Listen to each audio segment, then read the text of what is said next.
TNA is the best wrestling in the whole world. Oh shit! It's Vince Russo!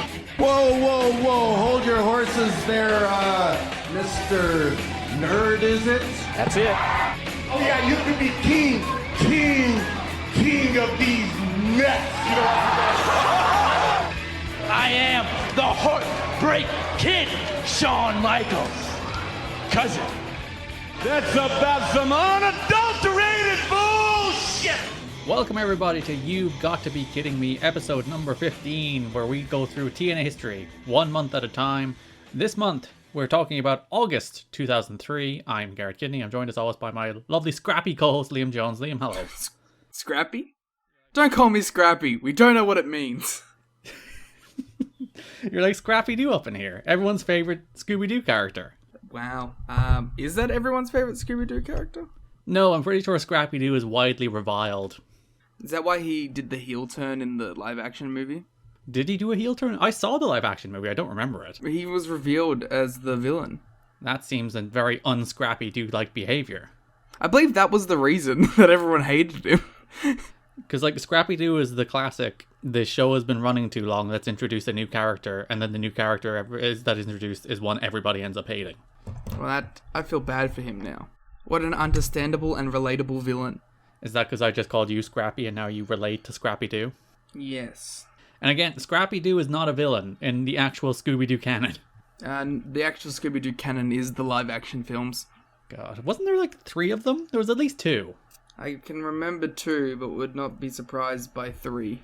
Because I remember I went to see one of them as part of summer camp in like 5th class, so I'd have been like 12. Maybe earlier. Maybe I was like 11. But yeah, that was the film we went to see. We went to see the live-action Scooby-Doo movie as part of our summer camp. And an awakening was had for everyone, as that movie is incredibly horny. Is it? Yeah. So everyone is attracted to dogs because of it? No. Don't know why that was the bit you assumed. It's Scooby-Doo, Liam. It's a Scooby-Doo movie. There are dogs everywhere. Yeah, I mean, there's like one dog everywhere. We just discussed there's 2. There's Scrappy as well. Yeah, but he wasn't there until like the last 10 minutes of the movie as the big reveal. Is that movie super horny? I don't remember it. Yeah, there is. Velma and Daphne, it's like, they swap bodies at some point, and she's like, whoa, I got boobs now. Everyone's in bikinis and such. Because who doesn't want to sex up the Scooby-Doo reboot? So you're just like, what do the kids want? The kids want boobs. It was the sexy, edgy remix before Riverdale. Okay. You know, like, everyone's like, oh yeah, Riverdale, it's like sexy Archie. And now it's like sexy Scooby-Doo, of which all other sexy programming came from. But, like, at least Riverdale is aimed at teens. That Scooby-Doo movie was aimed at kids. I don't know. Early teens, perhaps? I guess I was... No, if I was either 11 or 12, so I wasn't yet in my teens when I saw it. Your pre-teens. So that's Scooby-Doo. This is what I get for calling you Scrappy. Yeah, you get 3 minutes on Scooby-Doo. Other than Scrappy-Doo, how are you doing today? I have been not doing a lot, actually. Mostly because you just woke up? Yeah, I meant like in general. You've been rewatching Marvel films? Yes. My roommate had never seen them. You consider Eternals one of the best Marvel movies? Top 15? You gave it 4 stars, which is, I'm pretty sure, when you sent me your spreadsheet, better than a lot of much better Marvel movies. I give most Marvel movies 4 stars. Unless they're, like, terrible. Which Eternals isn't terrible, it's mostly bland. I just liked it a lot.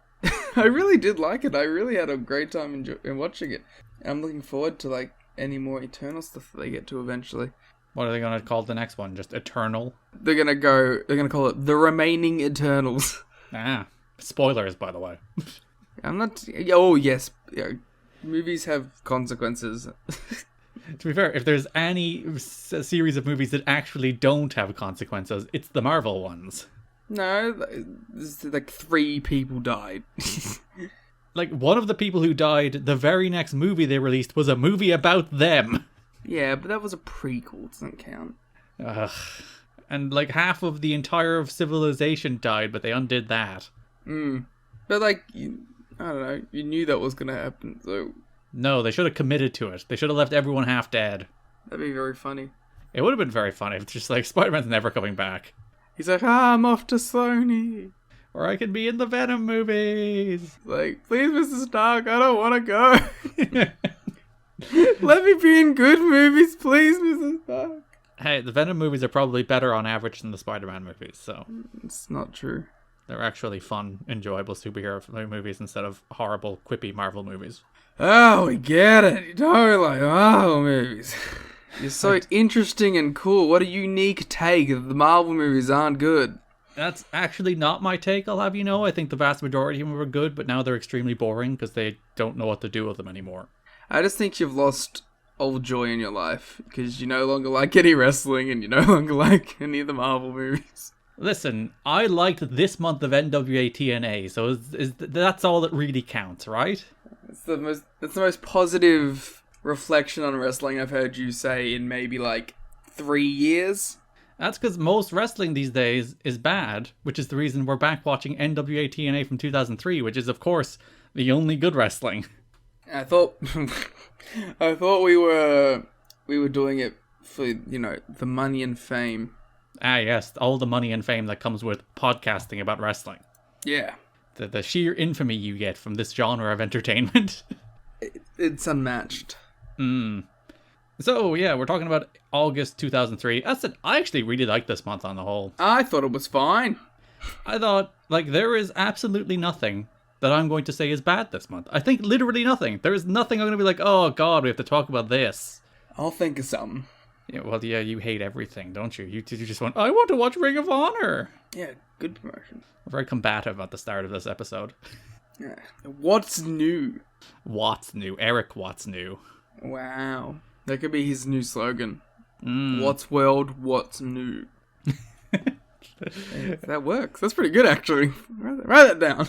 His new marketing slogan as the Director of Authority in TNA. Yeah. Because everything is new, given it's Eric Watt's world now. Which I found it funny is like, just jump around a little bit, not to get too into it, but like on the last show, they started with like, it's Eric Watt's world now. He's gonna change things and book things. And it's like, it wasn't in his world like 3 weeks ago. Yeah, and isn't the whole point here that it's only kind of his world? Because you also have Don Callis sniffing about? Well, that's the power struggle, isn't it? Well, to be fair, Don Callis is using all of his power to exclusively fuck with Jerry Lynn, so... I actually admire being like, I am using my power struggle and I'm throwing my weight around just to mess with one person who, for ill-defined reasons, I don't like. He also, like, he has actual work to do, and it's being put on the back burner just to fuck with Jerry Lynn. Also, if you look at the contributions to TNA history in this month as on-air characters, Don Callis invents Ultimate X. What does Eric Watts do? He invents war games. Excuse me, he invents Wednesday Bloody Wednesday. He invents war games. He does invent war games, you're right. So, you know, dead even heat here. If it was Lethal Lockdown, oh, what a month that would have been. Well, basically, it is Lethal Lockdown, but still, there's no roof, I guess it's not Lethal Lockdown. Should we acknowledge this as the first Lethal Lockdown? Well, no, it has a different name. It's called Wednesday Bloody Wednesday. That doesn't mean anything. Lots of things have different names. A Street Fighter no DQ match. What the fuck? It doesn't matter. And I get, well, the first Lethal Lockdown doesn't have the ceiling, but Lethal Lockdown does traditionally have the ceiling. This is... I am making this declaration as the foremost TNA historian that this is, in fact, the first Lethal Lockdown match in company history. We're not even going to talk about the match. The match doesn't even have till September. I don't know. I'm just saying. We're going to brand that episode as first Lethal Lockdown. So yeah, we're building all the way to the first War Games in TNA history, the first Lethal Lockdown in TNA history. That's built to this month. As mentioned, this is the month where Ultimate X was invented, which is pretty neat. We'll get into all of that. A lot of the brand, like, match types and names of things is coming out in this month and the next month. We got Ultimate X, we got the Super X Cup, we got Lethal Lockdown. Like, all of TNA's stuff is like, they're finding themselves here. And again, more so than last month, again, where like it's very settled now. Like there's no debuts this month, I don't think. At least nobody notable. I guess Bobby Eaton, does that count? I suppose Bob Eaton kind of counts. The disrespect to Terry Taylor. Yeah, Terry Taylor's there too as a backstage interviewer. But like, it's not the big surprises era anymore. It's not the swerves era anymore. They have just settled in to like, this is their roster, and they're going to tell stories with this roster, and nobody is turning face or heel. The only character who's like weirdly ambiguous is Loki, and we'll get into that. But for the most part, it is like, these are who these people are, and we're actually being consistent for once, and it might be a big reason why I actually really enjoyed this month. Well, I definitely thought that this month had a certain vibe to it, where it felt a little more well-defined, all in all. Like, there was a clear, I don't want to say motif, but there was a clear idea about this month. It just kind of felt like a real wrestling show. Unlike what it used to be, which is like, who even knows? Yeah, like, half the time it was a skit show, so... But we will get into all of that. We did the watch along, if you'd like to listen to it, for NWA-TNA pay-per-view number 59, August 20th, which is the show with the debut of Ultimate X. So that is at patreon.com/kiddingme or tnachat.com now on our King of the Mountain tier if you'd like to hear our full 2-hour live reactions to that entire show and to the first Ultimate X match. But of course, we'll talk about it in depth here too. And show notes. If you head to tnachat.com, you can see our show notes, which is this month 7 pages worth of notes about what happened this month, and all the backstage news and notes and all the happenings that happened on each of the shows, including some tidbits and whatnot. It's very funny that 7 pages of notes is like a light week. I was thinking the same thing. It's like, even broad topics, because like the whole idea of this month is that you have intersecting stories that are building to a war games. So there's not even that many like huge broad topics, but because a lot of them come together as one. The fact that it is such a cohesive month means that like, maybe this will be a shorter episode, but I thought our last episode would be one of our shorter episodes, and it ended up going over 3 hours. So who knows? It'll be a short episode, but it'll be like 2 hours flat. Yeah. So yeah, head to tnachat.com if you would like these 7 pages of show notes. Again, basically a mini book chapter on August 2003 of TNA. And that's on the $1 tier. So it's $1 for a chapter of a book. And by the time we'll be done, it'll basically be a book.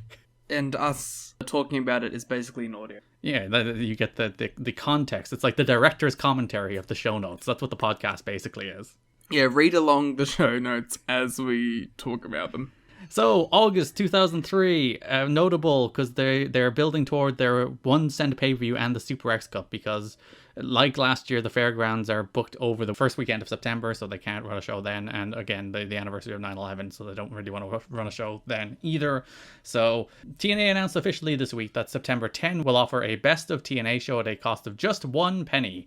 As reported first last week, TNA and the cable companies believe it will help lure new customers if they expose them to their product. Because of TNA's limited syndication clearances and lack of any national cable clearance, they rely on publicity on the internet, cable satellite bill inserts, commercials, and word of mouth to sell their weekly pay-per-views. That hasn't really worked, as they're still only selling about 8,000 to 16,000 a week on average. It's not too bad. I don't know what I would have expected, but that seems about right. Well, when you think 8 to 16 is 80 grand to 160 grand, of which they get half of, which is 40 grand to 80 grand. Based on the initial estimates, it was about 200 grand per show they needed. I'd imagine they've worked that down dramatically these days.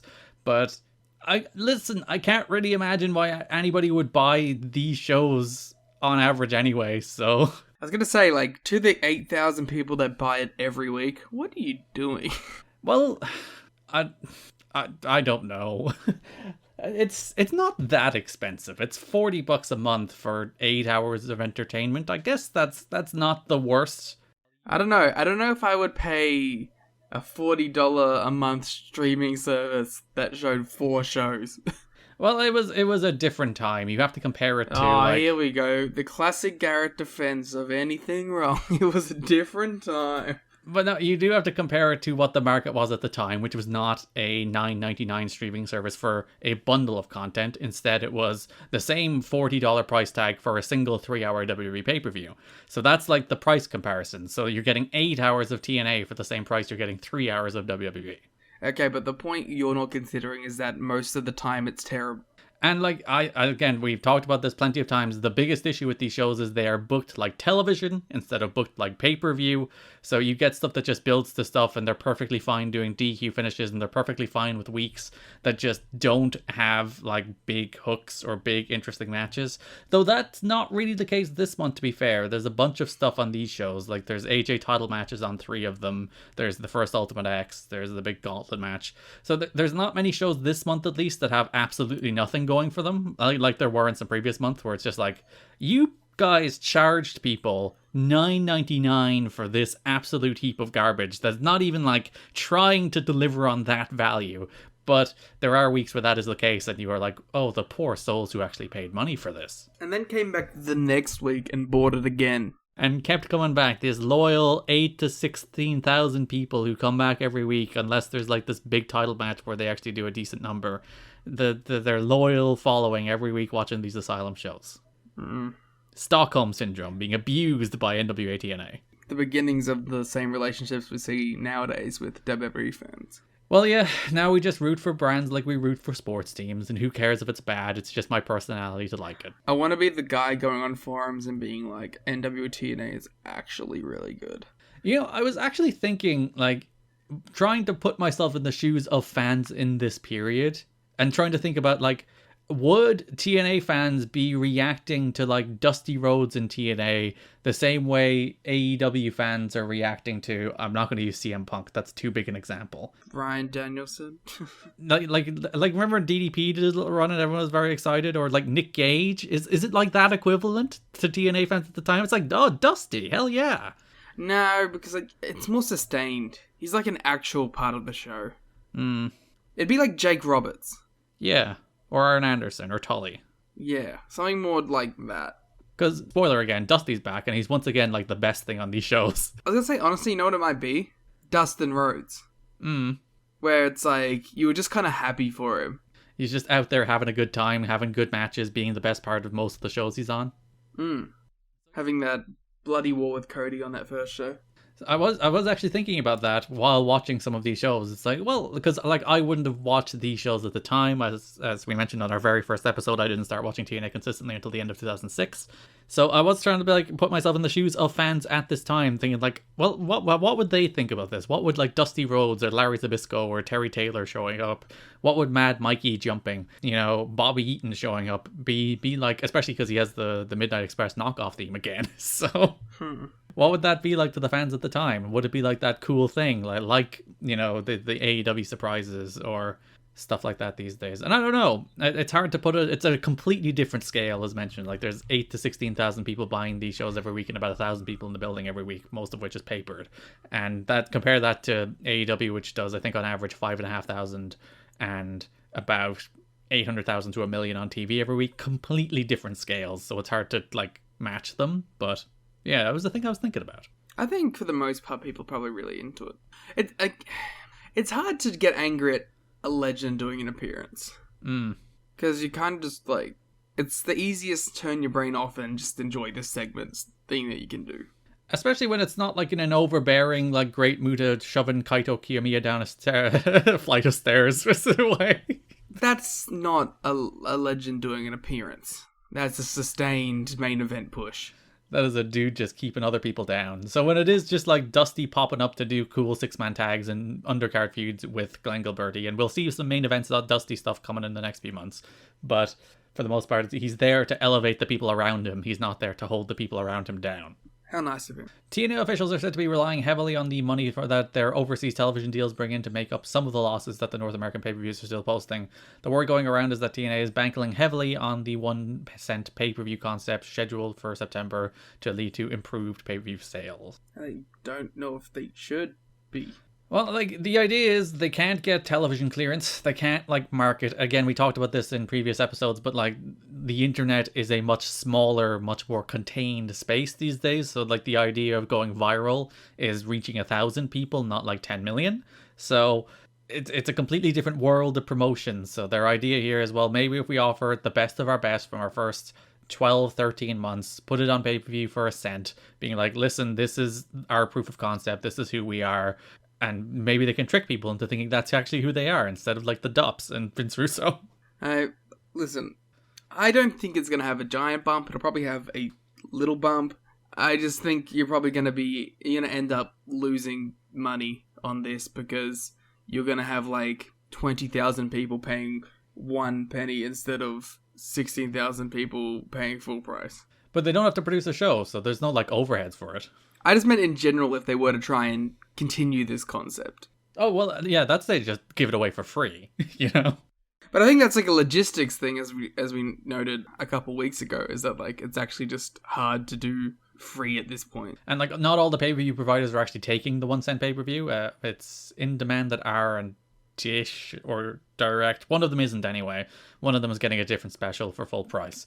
So even just selling this, like the idea of the 1 cent pay-per-view to the pay-per-view providers is a hard sell. A correction from last week that we have to issue on behalf of PW Torch now. There was a misquote about the unimpressedness of the video game companies about the TNA product. He meant to say impressed. So PW Torch was wrong, therefore we were wrong. Sorry about that. No wonder we had like a 5-minute debate about it and about the structuring of the quote. We were also, last week, we said Corsica Joe's name was Corsica Jones, which was technically my fault because I put it in the notes as Jones, then read it as Jones, then you repeated it as Jones. And while I was listening, I was like, correct yourself, Garrett. It's Corsica Joe. And then I didn't. We just ran with Corsica Jones. His name is Corsica Joe. Nobody spotted that. Nobody pointed it out. I'm actually very upset that our listeners aren't big enough pedants to go, actually, it's Corsica Joe, but it's Corsica Joe. I know you've said that name so many times. You're not a big fan of Corsica Joe? It was just a lot, okay? It was just a lot to take in.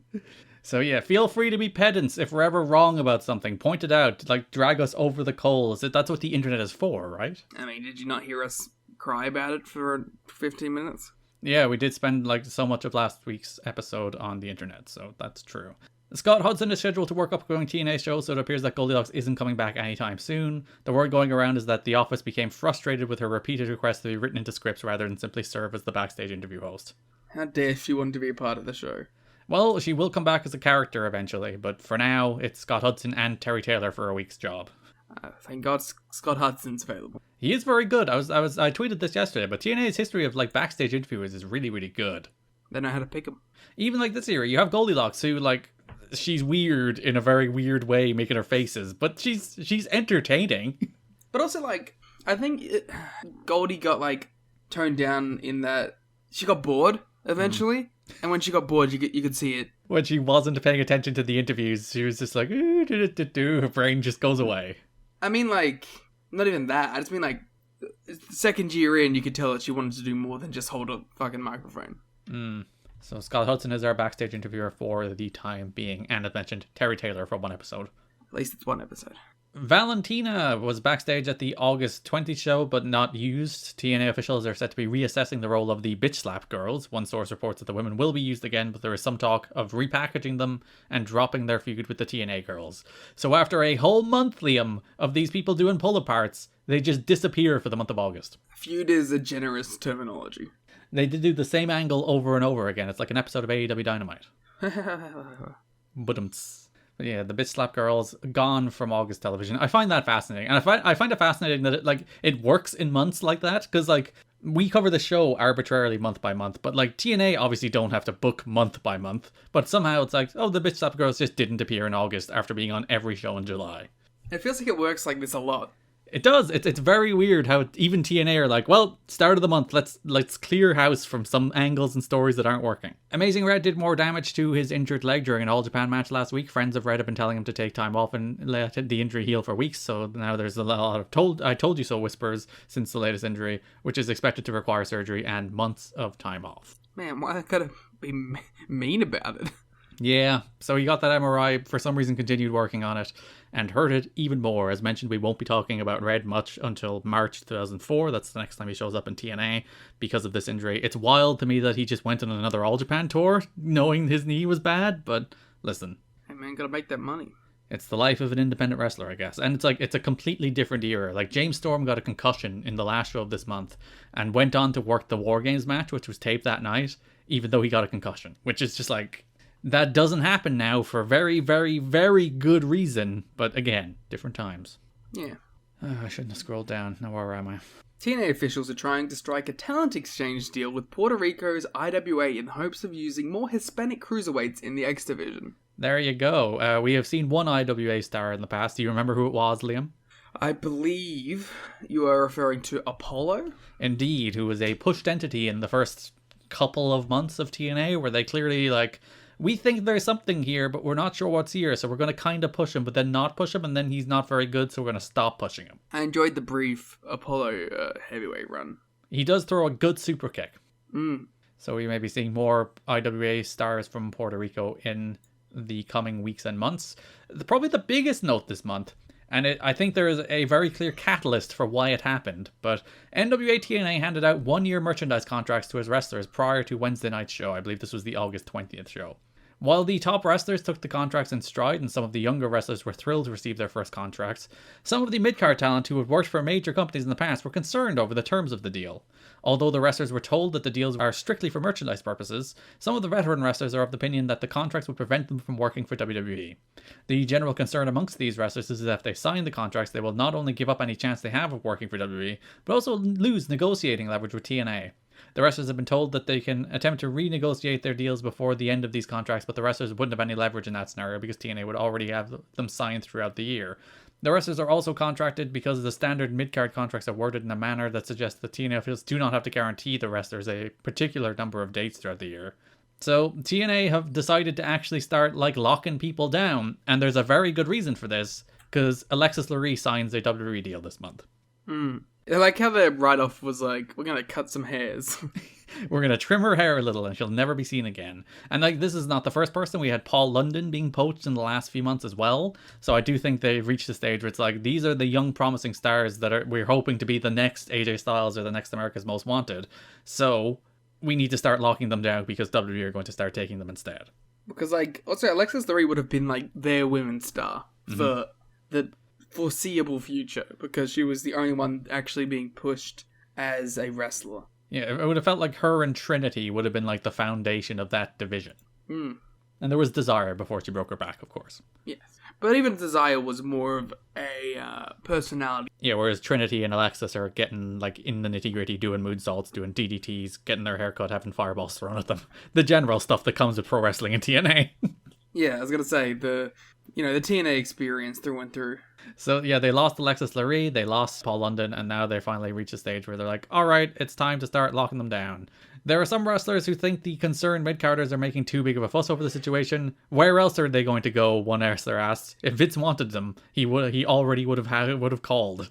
Which is kind of harsh, but also very true. Damn, what the fuck? But listen, if you're TNA and these guys are like, we don't want to sign contracts, we want to potentially go back to Vince, it is a little it's a little filtering system, isn't it? Of well, these people don't really care about being here. I don't know, but can you blame them? There's one money place in the business at this point.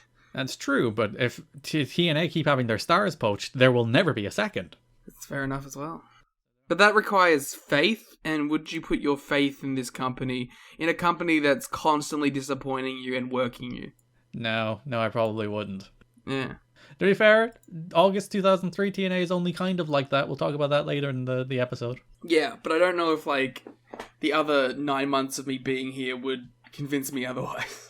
Many of the TNA headliners, including AJ Styles, Raven, and America's Most Wanted, have already signed 1-year deals. The word going around the locker room is that TNA officials are trying to sign most of the wrestlers who are working under 1-year deals to 1-year extensions. So they are trying to become a real wrestling company now. After, signing people to short-term deals, signing people to half-year deals, they're like, we need to start getting this roster locked down. And to be fair, you kind of see that on the show as well, as we mentioned, that they do have a much more consistent roster. I like contract talk. I'm looking forward to that being a thing moving forward, even more so.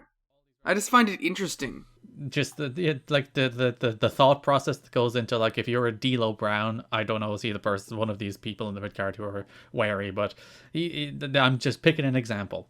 If you're a D'Lo Brown sitting and looking at how you've been used in TNA so far, would you be a guy that's I want to tie myself down to this company? Probably not. Yeah, it's interesting, right? And how sure are you that you are going to go back or go there for the first time? Yeah, whereas the contrast with someone like Raven, who has been heavily pushed, heavily featured, and has maybe already burned his bridge with WWE, he's probably yeah, sure, I'll take a contract.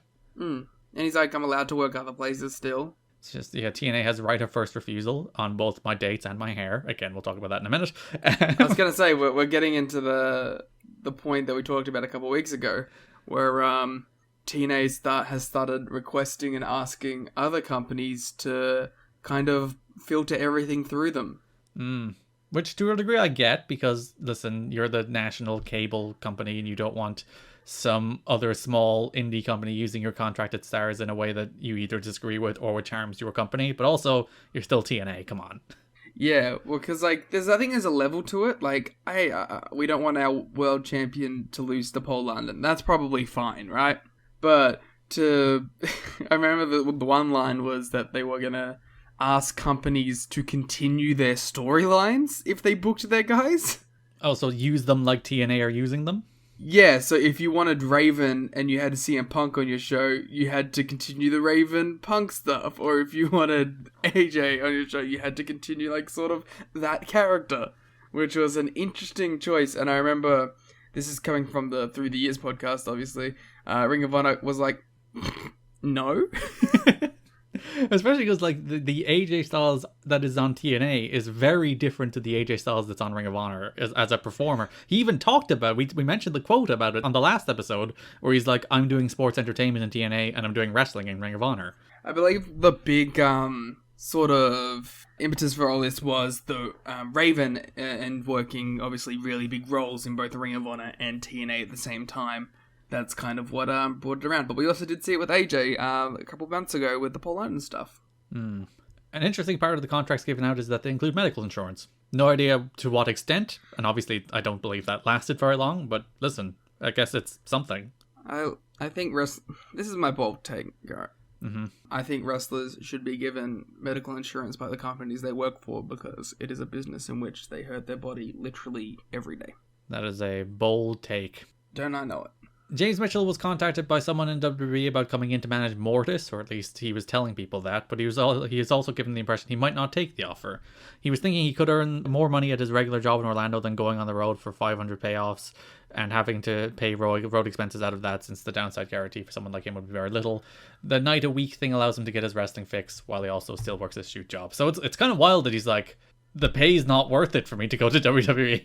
Well, I remember for a few people that's just how it was. It was like, you know, having to pay for your travel stuff is legitimately, like, pretty insane. It just reminds me of the Bailey interview every time someone brings that up. Oh god, that popped into my head yesterday as well. I can't even remember why, but yeah, her sitting there awkwardly with the person being like, oh, is that not covered in your collective bargaining agreement? And Bailey's like, no! And it's like, we do it for the universe.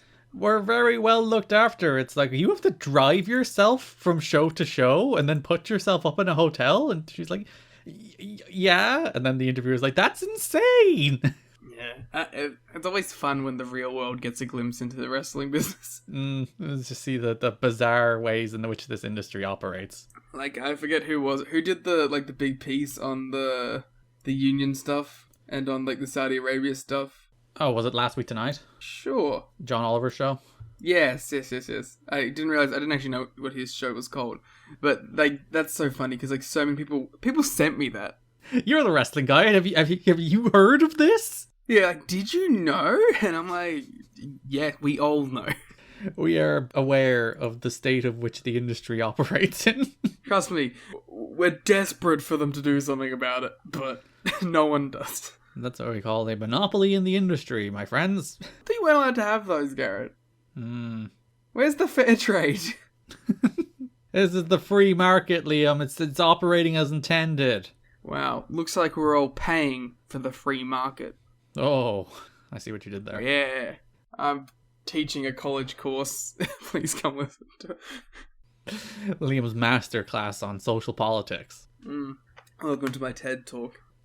Your TNA Ed Talk. Yeah, that's something. My Ted Turner Talk. I wish Ted Turner got back in the wrestling business. Created a new company. Oh, you want him to be the third company? Yeah, Ted Turner, just do it again. I saw, like, some people, and I'm sure it was a joke, but I found it very funny, who got, like, faux mad at Mark Cuban for trying to make affordable medicine instead of starting a pro wrestling company. Wait, he has two choices. It's like affordable medicine or wrestling company. Obviously, you choose the wrestling company, right? I mean, for us, right? It seems like the natural choice. Yeah. Especially since we would have booked it, obviously. So those are your main news notes for the month. The big one being that TNA are starting to offer contracts, and they are building to the 1 cent pay-per-view in September. All right, Garrett, I'll propose a little fun game for you. Okay. You are the NWA-TNA in 2006, August, right? 2003, but sure. 2000. Why? Well, I read August 6th on my screen, and that's why I got mixed up. I'm going to give you 5 contracts for contract for current workers that are working on the show. I want you to offer them out right now, not including America's Most Wanted, AJ Styles or Raven, because they are already signed. So everybody else, who do I offer a deal to? End of August, so Alexis 3 gone. It's a weird roster. I'm not sure. Chris Chris Sabin. Sabin. No. There you go. You love to see it, don't you? Sabin is the obvious one. Daniels. Yeah, Daniels is a good one. I'd probably go D'Lo. D'Lo. Because I think there's a lot in D'Lo, even if they're not getting a lot out of D'Lo. The question is, like, also, who are you scared that is going to get picked up as well? Because, like, WWE are probably never going to come for Michael Shane. Actually, that's a big one. They actually talk about that because Michael Shane wins the X title this month. We'll talk about it. But he's X-champion and he doesn't have a contract. So they're like, oh, he is an in with the WWE. Did you know he's Shawn Michaels' cousin? So they might pick him up. I have some things to say about that angle, but we still have 3 more contracts to offer. I would say Jerry Lynn, but I'm not worried that they would take him. Abyss. You see, I was thinking Abyss too. Because Abyss feels like a guy Ron Killings. they would come for. And Ron is teased going back. Remember, he's talking about going back to work with Cena? Yeah, Sabin, D'Lo, Abyss, Ron Killings, and Daniels. Those are my 5. Yeah, I think that's fine. I think that's about right too. Interesting, one of them that we didn't pick is CM Punk. Well, it's because he's not a TNA guy. Despite being on the show, he's never felt like a TNA guy. He feels like this weird copy-paste that shows up on the show, and you're like, why are you shouldn't be. There's some weird, like, multiverse shit where you've just, like, appeared here somehow, but you shouldn't be here. I'll say, I enjoy him in The Gathering. Yeah, but he never feels right.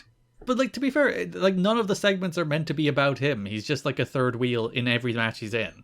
But, like, I can never associate him with TNA, though. Well, he's going to be on the show for another, like, year, so... Working tags. Yeah, him and Julio. I would sign Julio. Oh, who are you going to drop, Daniels? Abyss, probably. Oh, yeah, that's a good choice. Drop Abyss for Julio De Niro. Hey, just because TNA couldn't get him over doesn't mean he's not a star. All right, that brings us to broad topics for the month. Let's start, given that it's a very historical month, with the X Division. Oh, what happened in the X Division this month?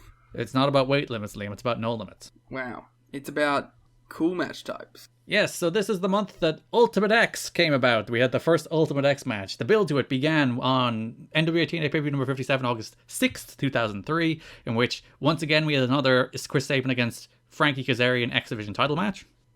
The first one was fine. I don't think these two have great chemistry together. And, like, good God, do the crowd just not give a shit about these two when they wrestle each other. Which is funny, because I think they care about them when they're not wrestling each other. Like, yeah, they care about Kaz when he wrestles Michael Shane, and they care about Sabin when he wrestles Michael Shane. Yeah, so it's very weird that, like, just when these two go in the ring with each other, it suddenly becomes like a black hole of charisma, and the crowd fall asleep. It's weird.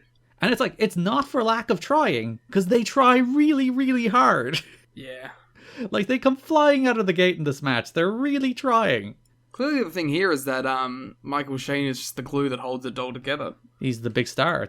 He's Shawn Michaels' cousin. I kind of love Michael Shane. Yeah, we'll talk about him in a sec, because this match, Sabin wins with a belt shot, then Andrew Thomas restarts the match. Mike Posey's the referee, Andrew Thomas comes out, restarts the match. Mike Posey's like, no, Sabin won. Then Kazarian hits the Wave of the Future to win the belt, but then Mike Posey's like, no, and then Andrew Thomas is like, no, so Rudy Charles runs out, takes the belt away, and says, Eric Watts is going to solve this problem. Eric Watts is the champion. Yeah, this is classic TNA overbooking a simple situation. It's something that we don't talk about anymore because, we're kind of used to it, but it is still kind of insane that these are finishes we're getting on pay-per-view. The idea here is because Shane on this show beats Shark Boy Joey Matthews and Danny Doring. I knew he said Joe Doring. Danny Doring. Oh, what a match that would be. Michael Shane, Joe Doring. Yeah, but he beats Shark Boy, Joey Matthews, and Danny Doring in a 4-way match to become number one contender, kind of. I don't think they expressly state that. But they then still need to give Kazarian a claim to number one contendership so that next week they can do the ladder match between Shane and Kazarian to determine the actual number one contender. So that they've created this little web for themselves where they have to do a shitty finish. And there is the usual thing. It's they booked this shit. They didn't have to back themselves into that corner where they had to do a cheap finish here and then a cheap finish the following week. But they did. Yeah, 100%. Before that match, the Shane, Shark Boy, Joey Matthews, and Danny Doring. God damn it. Joe Doring. Before that match, I wrote Doring in the notes. That's my mistake. I didn't expressly state Danny Doring, so Joe comes to mind. No, don't you write Joe Doring in the notes. That'll make it worse for me. But before that match, there was little pre-match interviews with all 4 guys, in which the first words out of Michael Shane's mouth on TNA were, "Yeah, I'm Shawn Michaels' cousin." See, okay, at this point, they're still doing, the original, hey, it's just kind of being used to play him over. But by the end of the month, it's gone full parody of itself, and I love it. Yeah, so you see, the point of this one is kind of I may be Shawn Michaels' cousin, but I'm my own man, blah, blah, blah. He's trying to downplay it. And by the end of the month, he has fully embraced the fact that he's Shawn Michaels' cousin. Oh, I can't wait to talk about the promo on the last show. Yeah, there was also a tremendous Shark Boy Norman Smiley promo where Norman was trying to get him to focus on the match, and all Shark Boy wanted to do was the big wiggle. Can't blame him. So yeah, Shane won that 4-way. Then we had the horrible finish in the Sabin and Kaz match to set up the following week, NWA-TNA pay-per-view number 58, a ladder match between Frankie Kazarian and Michael Shane to determine number one contender. Which was pretty good, and it's no fault of their own. I just can't stand ladder matches anymore. Yeah, there's a lot of ladder matches. I thought they absolutely worked their ass off. They took some just hideous bombs, sunset flip power bombs off that ladder. Frankie could hit the Jeff Hardy leg drop over the ladder, which must be just hideous for your spine. I'm sure most of what they're doing is hideous for their spine. Thank God they got those medical deals. Yeah, well done. You'll be fine. You have the medical deal. That's why they were taking the bumps. They're well. Mike Tenay mentioned the Ring of Honor match between Michael Shane and Paul London. Yes, that match was wacky and dangerous. They used a real flimsy ladder. I believe big Ring of Honor lore here that was the beginnings of the Paul London Please Don't Die chants. Well, he probably earned them. He did. That ladder was scary. Yeah, Mike Tenay was pointing out their ladder match history and pointed out that while Michael Shane has never been in a ladder match, that was a no DQ match that turned into a ladder match. Mm-hmm. So yeah, they have the match. By the way, Eric Watts just gave the belt back to Chris Sabin after the contentious finish of the previous week's match. That was Eric Watts' big decision, that he will give the belt back to Sabin and do this ladder match to determine the number one contender. He's like, I got a big thing with Loki and AJ. Shut up. Let me just give it back. And the funny part was, we never even saw Watts deliberate or make that decision. It's we have a backstage interview with Scott Hudson and Chris Sabin, where Sabin's like, yeah, Watts gave me the belt back. It was the only decision he could make. Which is yeah, fair enough. Watts is just very busy doing other things, which is the reason, obviously, because this match ends in a no contest. When Chris Sabin runs out, he takes out both guys off the ladder, then grabs the contract himself, so I'm pretty sure he has to wrestle himself for the X Division Championship now. I wonder who would win. Oh, Chris Sabin. I think I have to go with Chris Sabin. Oh, yeah, that's a good point. He's scrappy. Don't you get us back down that rabbit hole. But because Eric Watts did such a hideous job solving this problem, Don Callis comes out and confiscates the X Division title, and he will come up with a solution. The actual person running this show. Yeah, we'll talk about the differences between Callis and Watts when we get to other stories of the month, but they try to explain that, and I think they make it worse. So later in the show, Don Callis, he has a little whiteboard, and he has drawn himself a structure. He's called it the Ultimate X Match, where they will hang 4 poles from either side of the ring, have cables crisscrossing the ring, where the belt will be hung in the middle. It will be a ladder match without the ladders. You climb the cables to grab the belt. You've seen an Ultimate X match at this stage. You don't need me to describe the Ultimate X concept. You can look at our cool poster. The poster for this month is an Ultimate X poster. It looks real rad. Ultimate X is a cool match type. It's one of those matches that you immediately associate with TNA. It's one of those things that really made TNA stand out, especially when I was first getting into it, because especially at the age that I was starting to watch TNA, the thing that I was into was the X Division. This is the reason I was watching it, and Ultimate X was one of those, mind-boggling things that you'd see. And, like Elevation X too, where you're like, this is just so absurdly dangerous looking.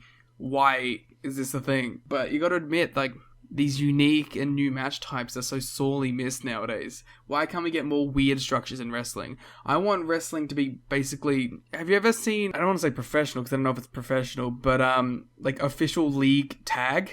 No.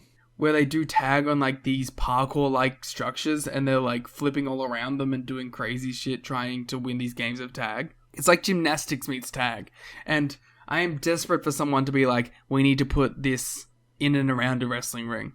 Where you just put all the X-Division guys with a bunch of things they can do cool shit off. Yeah, like, they have these, there's, like, monkey bars, and there's, like, these metal stairs, and there's all these things that you can run across and jump across, and I just... Like, Ultimate Ninja Warrior meets tag, but I think, like, imagine if you did a wrestling match with that. It would be nutto.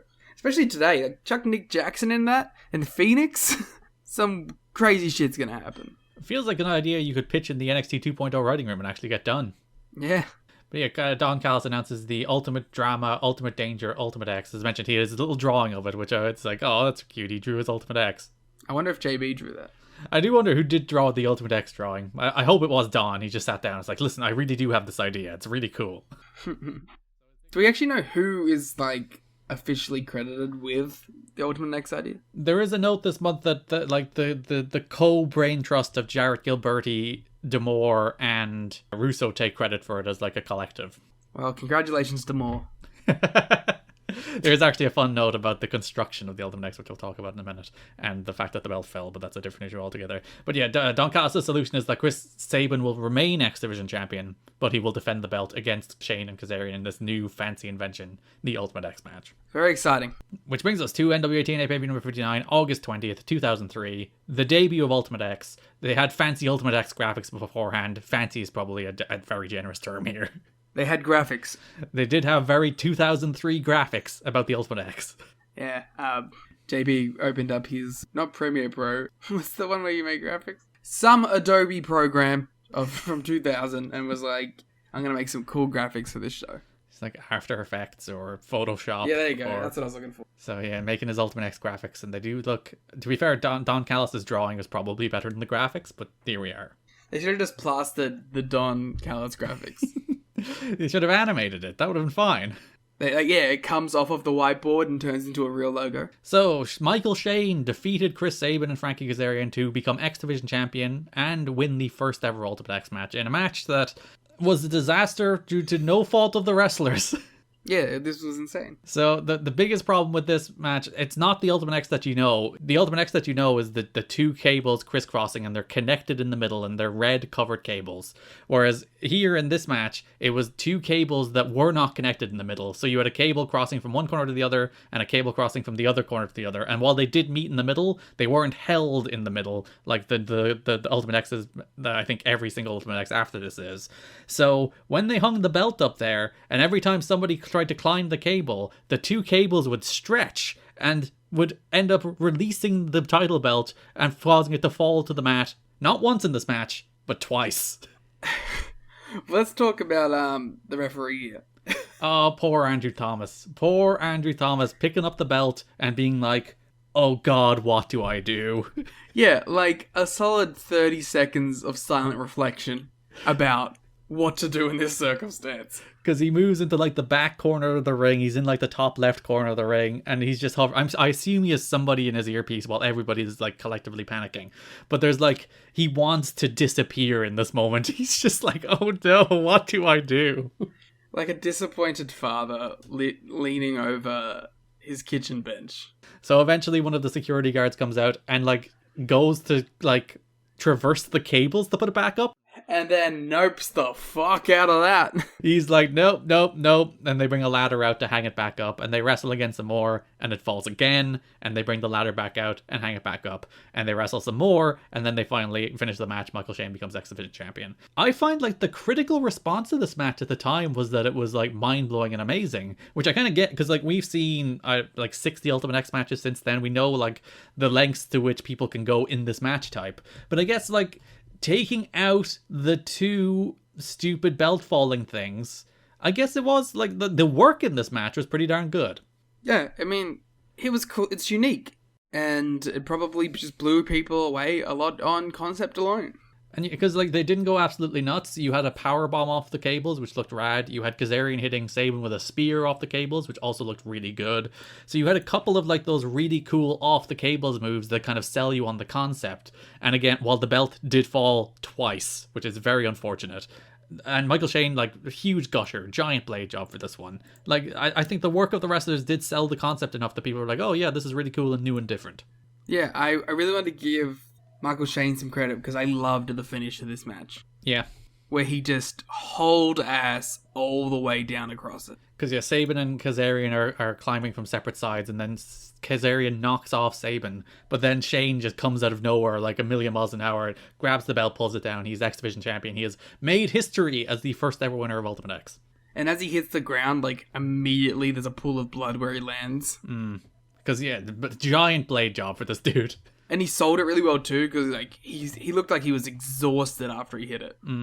But yeah, really good stuff. So Ultimate X, one of the, still to this day, like the signature match of both the X Division and Impact. We just had the first Knockouts Ultimate X there earlier this month at Hard to Kill. It's still a match that people look forward to. It's still a match that when it's announced, it's like, oh hell yeah. And it's still a match that's pretty well protected, because before the Ultimate X last year at Slammiversary, we'd actually went the longest period ever without an Ultimate X. So it was like over 2 years between Ultimate X matches. So it's not a match that they just throw out willy-nilly, even if we had like one. We've had two in the last 6 months now. There's only a couple year period where the Ultimate X lost its luster a little bit for me. But now it's back, and it's like, if I see there's an Ultimate X, I want to check out an Ultimate X match. Yeah. So there's a fun note from Frankie Kazarian. This was in a feature originally published on ImpactWrestling.com. It's not available on the website anymore because I think it got nuked in like a redesign of the website. But it was a bunch of people. It was him, DJZ, Sanjay Dutt, P.D. Williams, and some others reflecting. Christopher Daniels was another one, reflecting on their experiences in Ultimate X. There was a very fun note from Frankie Kazarian about the very first one. So, quote from Kazarian, "It was explained to me a couple of weeks beforehand by people in creative at TNA at the time. They'd created this new concept for a match. They said it was basically going to be poles surrounding the four sides of the ring and chains going across with the title in the middle. And they described it as a ladder match with no ladder. And being a fan of ladder matches and cool concepts in wrestling, I thought it was great. We were all flown in the night before to try out this structure and see what it was all about. By the time we got to the building, it hadn't even been constructed. The idea was basically steel poles inside the ring posts and stringing cables across from that. So like 4 poles either side of the ring. Like the Don Callis does actually describe it as that the week before as well. He's like, it'll be 4 poles. So it was basically Ultimate X is an elaborate title on a pole match. Back to Kazarian, they tried to do that. And when I went up there as a test, and this is the night before the actual pay-per-view, and the minute I got on the cable and started navigating my way across, all the poles just bent and collapsed into the ring. And I was standing in the middle of the ring. So the ring crew workers are kind of shaking their heads, and they were working on stuff all night, and it started to get heated. People are giving advice, and there were carpenters there who said they knew what they were doing, but obviously didn't. So long story short, we really had no idea how it was going to come together, and if it even was going to be a thing. So like literally the night before, the structure doesn't work. It's very interesting that the original idea was the poles, but yeah, the weight distribution there just wouldn't work. And the fact that it like collapsed in on itself with 1 person, never mind 3. Yeah. I'm surprised they never like revisited the pole idea though. I guess well, like they came up with the idea of doing steel lighting trusses instead, which was more sturdy, and it worked. So back to Kazarian. We got to the building the next day, and they decided to build the apparatus out of lighting trusses, having trusses outside the ring and splitting the cables across that. By the time they got it erected and everything, it was basically showtime, so we had no way to get up there and see if it was going to work or see how high it was. So we went into that first Ultimate X completely blind, just with some ideas of what we thought could be done. So I'm very proud of that match and proud of the guys who were in it with me. To be part of the first of anything in pro wrestling is very special, and to be involved in the history of that match, which has become so special, is very cool, and I wear it as a badge of honor. I think I might have been the first person who ever jumped up there and tried to get the belt. I remember jumping up there, and the only training I had was the monkey bars at school, so it was like, well, let's see how it works. And as I started going across, I saw the structure was in fact secure and not going to collapse on me. Imagine if it did. Just everything collapsed. Live on pay-per-view, Frankie Kazarian jumps up and the entire Ultimate X structure that just caves in, and everyone's like, well, shit. Yeah, they tried. Which I guess that makes sense why they didn't really have time to like test whether or not the belt would fall, because they barely had time to build the damn thing, never mind actually see what the belt hold in the middle. I found it interesting that at least they did try to have the foresight to bring them out the night before. Oh, yeah, because imagine if they didn't. It's like live in pay-per-view again. The 4 poles just like... Yeah. So that is the first Ultimate X match. We will be talking about many, many more in the future of this podcast. And then, finishing out the X Division, last show of the month, NWA-TNA pay-per-view number 60, August 27th. Michael Shane had his first defense of the championship, defending against Jerry Lynn. And the moment Liam has been waiting for, Michael Shane's promo before this match.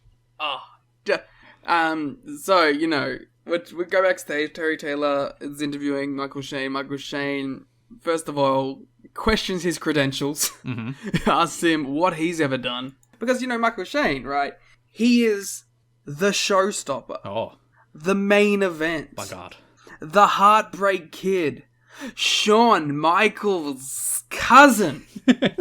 And, like, from the beginning of this promo, you know exactly what he's doing. He has the glasses on. He has the swagger of a Shawn Michaels. He's chewing the gum so obnoxiously. Like, everything that you would expect from a Shawn Michaels promo is here. Yeah, they've completely embraced it now. It's complete parody at this point. And to be fair, that rules. Yeah, if you're going to make it a bit, just make it a bit. Don't do the Britt Baker is a dentist thing without leaning into it. And eventually they do lean into it. And it's like, yeah, it's fine. You made it a bit. Good job. Yeah. And it's a lot of fun. And of course, and the thing is, I wish he had have kept the glasses on during his entrance. And done like the full Shawn Michaels dance. Yeah, should have gone on his knees and done the God thing. And they should have set off like some pathetic pyro. Yeah. Eat your heart out, girls. Hands off the merchandise. 100%. So yeah, he defends the belt against Jerry Lynn in a fine match. A little disappointing, honestly, for the people in the ring. Yeah, and Jerry Lynn's like doing story stuff at the moment, so... Shane retains after the red shirt security distract Jerry Lynn. We'll talk more about Jerry Lynn and Don Callis in a moment. But that's your X Division stuff of the month. The debut of Ultimate X. Oh, actually, no, I suppose we'll talk about the Super X Cup as well, because they announced on this show that the following episode will be the Super X Cup tournament, which will be a single elimination tournament featuring stars internationally and stars from the NWA-TNA. The brackets are Hoovy versus Nasawa, Johnny Storm versus Teddy Hart, Jerry Lynn versus Chris Sabin, and Michael Shane versus Frankie Kazarian. Nasawa, wrong guy. Yeah. Noah's influence. Be seen here very early in TNA. These matches were actually taped this month. The first round matches were taped on the 20th, and the semifinals and final were taped on the 27th. But we won't talk about results. That would be spoilers. For me, not even for the people listening. Yeah, Liam doesn't want the Super X Cup spoiling him. So that is the first show of September. They taped the Super X Cup plus the War Games match to air on that show. So that's the first broadcast. Then you have the 1 cent pay-per-view. So it's only a 3-show month in September, Liam. You'll be very pleased. I am. You've Got to Be Kidding Me is brought to you this week by HelloFresh. With HelloFresh, you get farm-fresh, pre-portioned ingredients and seasonal recipes delivered right to your doorstep. Skip trips to the grocery store and count on HelloFresh to make home cooking easy, fun, and affordable. That's why it's America's #1 meal kit. The new year is a great time to focus on what's most important to you. Whether it's saving money by ordering less takeout, learning to cook, or prioritizing your wellness, HelloFresh is here to help with endless options to make cooking at home simple and enjoyable. HelloFresh cuts back on time spent in the kitchen, so you can spend it on your other resolutions with meals ready in around 30 minutes or less. Plus, quick and easy meals, including 20-minute recipes and low prep and easy cleanup options, provide an even faster route to putting food on the table. I know as I hit the new year, I'm one of those who makes many resolutions, many of which are hard to stick to, but HelloFresh makes eating healthy easy, affordable, and fast. Go to hellofresh.com/VOW16 and use the code VOW16 for up to 16 free meals and 3 free gifts. That's hellofresh.com using the code VOW16. So that is the X Division for the month of August 2003. Where do you want to go next? Tag teams? I think we should do Jerry Lynn. Oh, okay, so Jerry Lynn feuds with Don Callis for most of the month. Yeah, I like this feud a lot. So, NWA-TNA pay-per-view number 57, Jerry Lynn arrives to the building and he is confronted by Don Callis, who's like, Jerry, you're just too extreme. We do not want the violent ways here in NWA-TNA. We don't want the excessive violence. He's basically doing the WWE quote from the Toronto Star to Jerry Lynn. That's his character. It's like, the excessive violence. No one wants it. So you're suspended. Yeah, that's a good bit. And like, the heat here, of course, is that there's more violent things on these shows that are happening every week by other people. Yeah, and Jerry Lynn constantly points that out. It's like, well, there's a cage match in the main event between AJ and D'Lo, and Michael Shane is bleeding tons, and like Raven has had fireballs thrown at him for a month. There's a Clockwork Orange match every 2 weeks. And yeah, but Jerry Lynn is the person that Don is like, oh, that's just excessive. And the other joke is that Jerry isn't really all that violent whatsoever in most of his matches. Yeah. Like, he had a somewhat violent Falls Count Anywhere match. Yeah, even like because we go to NWA-TNA preview number 58 in which Jerry Lynn defeats Elix Skipper. Even the moment after this match where he hits Skipper with the scale again and starts attacking him, he's not even that violent there. Like on the scale of TNA, where like somebody gets kidnapped. Jeff Jarrett is abducted on these shows, but Jerry Lynn's not even that violent. He does the hit with the thing, and it's like, okay, that's cool and all. There was a cage match the night before, you know that, right?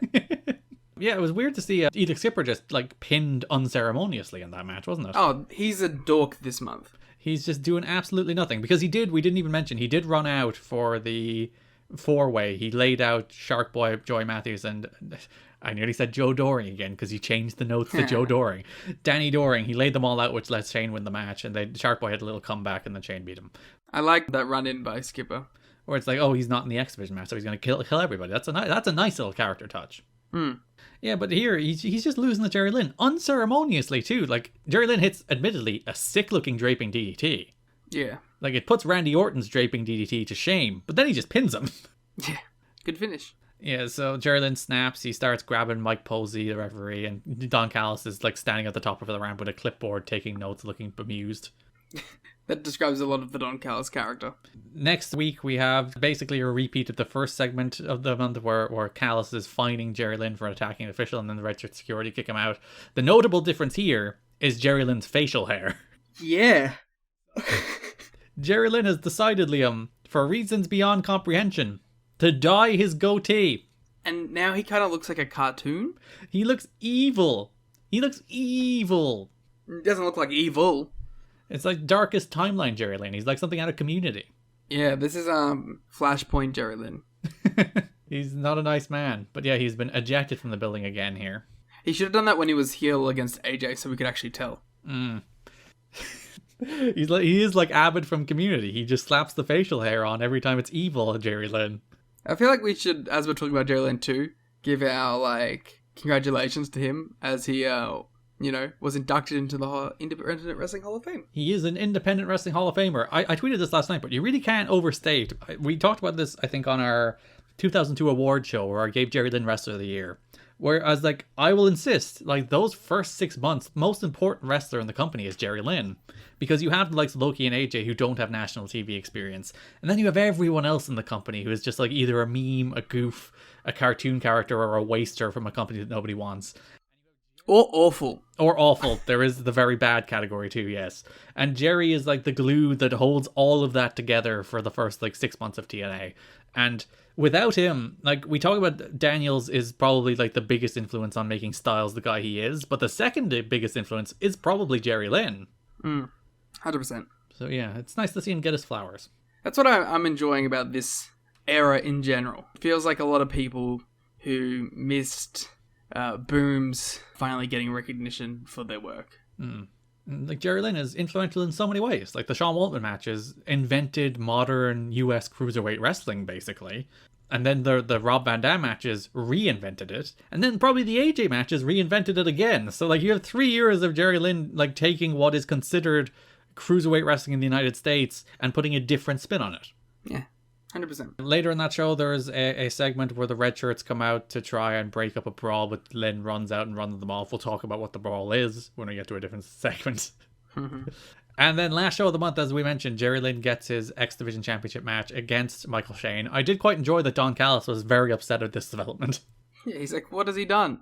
And like Mike Tenay rightly points out, he's like, he beat like Justin Incredible like 4 times. He beat Elix Skipper 3 times in a row. He deserves a title match. And Don is like, well, shut up. Yeah, but he's violent. He's a mean, angry man. Mike Tenay does actually use the line "Pioneer of the X Division," which I think is for the first time to say that about Jerry Lynn, which goes on to become his like nickname. He's the Pioneer of the X Division, Jerry Lynn. Yeah, very exciting. And this match also did have the debut of the classic Michael Shane music, which would go on to become the Bentley Bounce music, Liam. So there's foreshadowing. Yes, excited to do the Bentley Bounce. Yeah. So, yeah, Jerry Lynn has the match against Michael Shane. Don Callis is on commentary talking about how terrible and horrible and violent Jerry Lynn is. Red shirts come out, distract him, Shane retains. Yeah, so Callis ends up leaving because he's so disgusted at what's happening. And he calls out the red shirt security, and it ends up costing Jerry Lynn. And then maniacal laugh, maniacal laugh! Ha ha ha. So that feud will continue into September. Exciting. Let's move over to tag teams, in which there is only one tag team feud for the entire month, and that is the feud between America's Most Wanted and Johnny Swinger and Simon Diamond. A sentence we have said many a time. There's only one tag team feud this month, and it involves America's Most Wanted. Yeah, so they have a match on basically, not even basically, they do have a match on every single one of these shows. They have a rawhide strap match, they have a 6-man tag, they have a Texas bull rope match, and then they have a regular tag team title match. So literally every single one of these shows features... That's how shows escalate, you know? Well, yeah, you go from singles match, which they had last month, to strap match, to 6-man tag, to bull rope match, to singles match. Yeah, you just go back down to a regular tag at the end. So, NWA-TNA pay-per-view number 57, the rawhide strap match between AMW and Diamond Swinger, their best match of this month. This match absolutely rocked. Yeah, these four have like random stupid chemistry together. And like the crowd are super into AMW at this stage, except for the one guy in the crowd that had like America's Most Worthless sign. The big piece of shit. It's not even wordplay. You just used a different W word. I believe that is what passes as wordplay. No, it doesn't. It's disgusting behavior. Try harder. So this is the match of the month, right? I would say it's AJ and Raven, but it's close. I gave both of them the same rating, but I think I would narrowly edge AJ Raven. You would narrowly be wrong. But yeah, this match absolutely rocked. Asylum was going nuts. There was actually a note in the Observer that basically they shouldn't have started with this match because nobody could follow them. Well, to be fair, I don't think they expected it, you know? But yeah, this rocked. I really love these guys together, and we're not gonna break this down because it's the same thing you saw last month, it's the same thing you saw every other show in this month, but it was just good. Yeah, I love the formula these guys do, which is they do the cheap finish. They do like the belt shot referee distraction, and every time it's like, oh, it's the lazy cheap finish, but then Chris Harris kicks out. And then it's like, They come back again and they do like another Glenn Gilberty interference spot, and it's like, oh, it's the cheap finisher. It's like, oh no, this time James Storm kicks out, and it keeps going, and it's so good. Yeah. I like it a lot. And isn't it like exact, perfect America's Most Wanted psychology though? That's what they do all the time. They know how to like subvert expectations. And I think it works especially in a company like NWA-TNA, which is like rampant with these shitty finishes, that they literally take these finishes and they turn them on their head and they do something that you don't expect. They turn them into great false finishes. Yeah. And then they pay them off in the end when it actually works. Must be noted this is a non-title match in which JP once again said reigning and defending. This guy. Also, more importantly, this match featured the debut, Liam, of the America's Most Wanted theme. It sure is the theme. It is the iconic AMW theme with the "We Find the Defendants Guilty." They're no longer coming after the theme song, which I think you kind of hated. I mean, I don't love this one either, but it's fine. Why don't you love the AMW theme? It's alright. I don't think I've ever thought about it for more than 2 seconds. That's very upsetting. Chris, I do like the "We Find the Defendants Guilty" bit. That's a cool stinger. where do you think Chris Harris's spear ranks in the like pantheon of spears? See, the problem with it is it varies. Because, like, very occasionally he'll hit it and it will be the edge hugging the fall down spear. But then other times he'll hit, like, full-on Roman speed with it. Where you just, like, cut somebody in half. Yeah, when he gets it good, it's, like, up there with the best. But he does have a tendency to sometimes just fall with it. So after this match, AMW won the non-title match with Diamond and Swinger, jumped them after the bell, and stole the belts. Ah, your favorite. They also had a brawl later in the show where AMW brawled with Diamond and Swinger but got whipped 3-on-2 after Gilberty ran out with some straps. And we also had maybe my favorite segment of the month on this show. Ooh. Where there's a new thing they do while Mike Tenay and Don West are running down the card for the next week's show. They routinely now have someone else come out and make a challenge for another match on the next week's show. So AMW come out and they're like, we're going to challenge you to a 6-man tag and our partner is going to be on the phone right now. And they cut to Dusty on the phone. And Dusty does like a full 2-minute promo where they like you could tell they expected. I don't know, was like Dusty actually live or was there like miscommunication about this voice recording or something? Maybe he was actually live, but it sounded like they expected him to be like, "Oh, it's me, Daddy. I'll see you next week." But Dusty goes on for like 2 minutes, and Mike Tenay and Don West are just like nodding and like, "Hell yeah, Dusty!" And he keeps on going and he keeps on going. And they're like, "Yeah, Dusty, good job." I like to imagine Dusty was just like in his kitchen, just on the phone, talking his shit. He's like, oh, AMW, I told them the best tag team of this generation. They're like kids to me. So of course I'd show up and help them, daddy. Yeah. So Dusty Rhodes aligning himself with AMW for NWA-TNA pay-per-view number 58, in which we have a 6-man tag team match, which is Diamond Swinger and Glenn Gilberti against America's Most Wanted and the American Dream, Dusty Rhodes, in a match that I absolutely adored. Yeah, this is fun. Dusty was great in this. Because, shocker, Liam, this Dusty Rhodes character is a real big star. What? So every time he gets in the ring, he does absolutely nothing. Like, there's a moment in this match where he gets in the ring, he teases an elbow to Gilberti, who moves, he hits Swinger with an elbow, and then teases one on Diamond, who moves. And, like, the Asylum just goes apeshit. They lose their minds at Dusty doing one move. And you see a lot of that transfer over to the net match on the next week's show as well, where literally nothing happens, but I adored it. It's just Dusty kicking ass, doing cool shit. Yeah. Dusty and AMW win. After the match, Daniels attacks Dusty. Jarrett say, we'll get into all that later, but the crux is that we have 2 matches set up for the following week. A Texas Bull Rope match between AMW and Diamond and Swinger, and a... No, wait. Oh, yeah, sorry. Yeah, it's a Texas Bull Rope match for the following week, and then we have another Texas Bull Rope match for the last show of the month. We'll get into that. I lost my sequence of events, Liam. So did I, because I said the match I was referring to was in the last show of the month. Because there's Diamond Swinger matches on every single show. NWA-TNA pay-per-view number 59. There is another Diamond and Swinger match against AMW, and this one is the Texas Bull Rope match. This is my least favorite of the bunch. Or at least memorable, perhaps. Well, that's the problem with the first one being the best. Like, all of these matches are good. Like, all of them are very enjoyable tag team matches, but the best one is, like, so far and away, even though you gave this 3.5 stars, by the way, and you gave the last one 3 stars, so there you go. Well, no, I gave it 3.75. No, this one, the Texas Bull Rope, you gave 3.5. Yeah, but I'm saying I gave the first one 3.75. But you said this is the least memorable of the month, but the next one you only gave 3 stars to. Yeah, but there was a title change. More memorable. But yeah, good match. Same Don't old... fucking question me. Half the people in this thing don't even read the star ratings. They would not have known. If you would like to look at Liam's star ratings to hold him accountable for such decisions, you can go to tnachat.com. It's on the $1 tier on Patreon. And I stand by my statement. There's a title change. More memorable. But yeah, it's another very good Diamond and Swinger match. It's another very good AMW match. It's good stuff. It's enjoyable. It's the one we did for the watch along as well. So there's that for you. Diamond and Swinger won, but then still jumped AMW after the match. But Diamond and Swinger here winning is what earned them a tag title match on the last show of the month. Neat. So last show of the month, AMW, Diamond and Swinger. For the 4th time, if you include the 6-man tag. This one, tag title change. Diamond and Swinger are your new tag team champions after Glenn Gilberti interfered. I was happy with this. I like this team a lot, and I'm glad that they won the tag belts. I don't think they'll have like this gigantic run with them, but they were. It's a good little title change.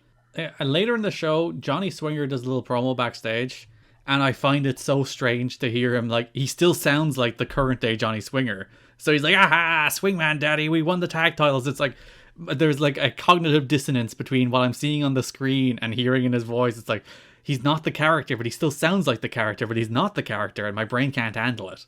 If he was the character, he would be the biggest star in the company. So yeah, Diamond and Swinger are your tag champs. There was a Tower of Doom spot, a giant like stacked suplex where James Storm got a concussion. So when you see that spot in this match, that's where he got the concussion. So when he was getting helped out, that was legitimate. And yeah, he doesn't appear for the angle at the end of the show that sets up the War Games either. So got rocked. Even though he still wrestles in the War Games. Don't do that, guys, folks. Don't wrestle with concussions. Don't. Especially since it was filmed at like the same show. Yeah. After the match, Dusty is pissed. He comes out and he says one of my favorite lines in TNA history. That's about some unadulterated bullshit. Which I think may be episode opening worthy. Oh, definitely for this episode, for sure. May even include the Michael Shane Heartbreak Kid Shawn Michaels cousin quote. We might as well chuck that in when we're talking about it. Give the people what they want. Yeah, it's like a falcon arrow. You got to give them. That's the hug. That's the do the deal. Yeah, I'm mixing up Excalibur catchphrases. Ciao, bacon, hello. So that led us straight into a bull rope match between Dusty Rhodes and Glenn Gilberti, which was, as mentioned, it's carried entirely by the charisma of the American Dream. Yeah, but I loved it. Yeah, it's just Dusty. It's just Dusty. Dusty is so badly missed on these shows, and I'm so happy he's back. Yeah, I hope he wins the world title. So, yeah, Dusty lost after Daniels interfered again to cost Dusty the match. We just pushed him in the back, and Dusty died. Listen, if you were attacked from behind and do not see it coming, it can be very devastating. Obviously it was. Diamond and Swinger ran out, AMW ran out, Jarrett made the ultimate save. We'll talk about all that when we get to different stories, but Gilberti picks up a victory over Dusty Rhodes. That's one you put in the resume. Let's bounce over to the only other tag team stuff that's really here this month. It's only tag team adjacent too. That's 3 Live Crew, Liam. It's the remix. They don't have that theme song yet. Please refrain. I know, I'm devastated that they don't have that theme. NWA-TNA Baby number 57, we see 3LK visit the trailer park, Liam. This was the worst of the vignettes. Honestly, I thought it was on par with all the other ones in that it wasn't very good. I thought this one wasn't good, and I liked the others, so...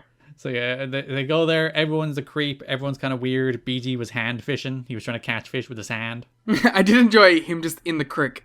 I also noticed, like, BG James is not regularly shirtless, but he does have dog tattooed on his chest. Yes. Like, in the region of his belly button, he just has D-O-G-G tattooed, which I'm pretty sure WWE might have tried to illegally remove. From his body? Yeah, it's like, that's our trademark. Get it off your body on television. No. Get BG tattooed on, or single G dog. Get James Gang tattooed over it. Like the WWA, he has to get the dog with a single G tattooed, so he has to get a G removed. No, he has to get... it's a bigger tattoo, but it's just the word dog. No, he should have had to get 3 Live Crew. I did quite enjoy, there was a total knockoff of Sweet Home Alabama playing over this segment. Yes. Very silly. It wasn't even a parody at one stage. It's like, no, that's just still just Sweet Home Alabama. That's not even a copy of it. So, forgive me here, but there's a point where Conan walks away and then goes, wow, Ron, you need to see this, right? Mm-hmm. And then they go over there and they don't show us what it is? We'll never know. It was too extreme. The trailer park is just too extreme for us to find out. Okay, so I'm not crazy. They just didn't reveal that. It's just the general trailer park. Okay. But yeah, nothing happened in this one. That's what made this one the worst. There wasn't even jokes. It was just like, this guy is creepy. Yeah. And then, yeah, Ron Killings murdered a pervert. That's about it. The pervert deserved it. Yeah, he was like jerking off. Can't be doing that in public. No. And then we had 2 3LK matches, Liam. The first of which is like the most bizarre collection of human beings known to man. NWA-TNA pay-per-view number 58. That show opened with Ron Killings, BG James and Conan against Sin, the Vampire Warrior, better known as Gangrel, and Devon Storm, better known as Crowbar. All of these members should have joined the new church. Well, we'll talk about the new church. We did have one of these people joining the new church this month. Which is something that I think Don West mentioned on commentary. That these 3 guys kind of look like the new church. Conan did his intro stick where he's like, where my dog's at, or they Viva Rasa, all that stuff. And it's very funny to see like some of the whitest people in the world repeating Conan's catchphrases. Yeah, me. Just like that asylum crowd is incredibly white. So it's very amusing to see them repeating Conan's catchphrases back to him. Just, yeah, so cool. Conan's the coolest. It's interesting, they eventually do the thing where they do all of like their catchphrases, where it's like Conan does his trademark catchphrases and BG does his trademark catchphrases, but not yet. And Ron does his trademark. Yeah, he just shouts "What's up" at the end. What's up? I do find it fascinating. Like, Conan has done the exact same promo every week on multiple different shows for multiple different companies, and he's nearly always like the top 5 most popular guy on the show. So does BG James, just not to the same popularity extent. Like, they're not good wrestlers. They don't have good matches. They just do the same promo and people absolutely love them. People just want to hear the promo, man. People just want to hit the lines. People just want to shout in unison. And the fact that most wrestlers don't have catchphrases these days tells you that they don't get the business. Because, like, Mark Henry, Liam, has gotten over, it's time for the main event. It's time for the main event. And if he can get that over, you can get anything over. Garrett, there's been enough talk about this match.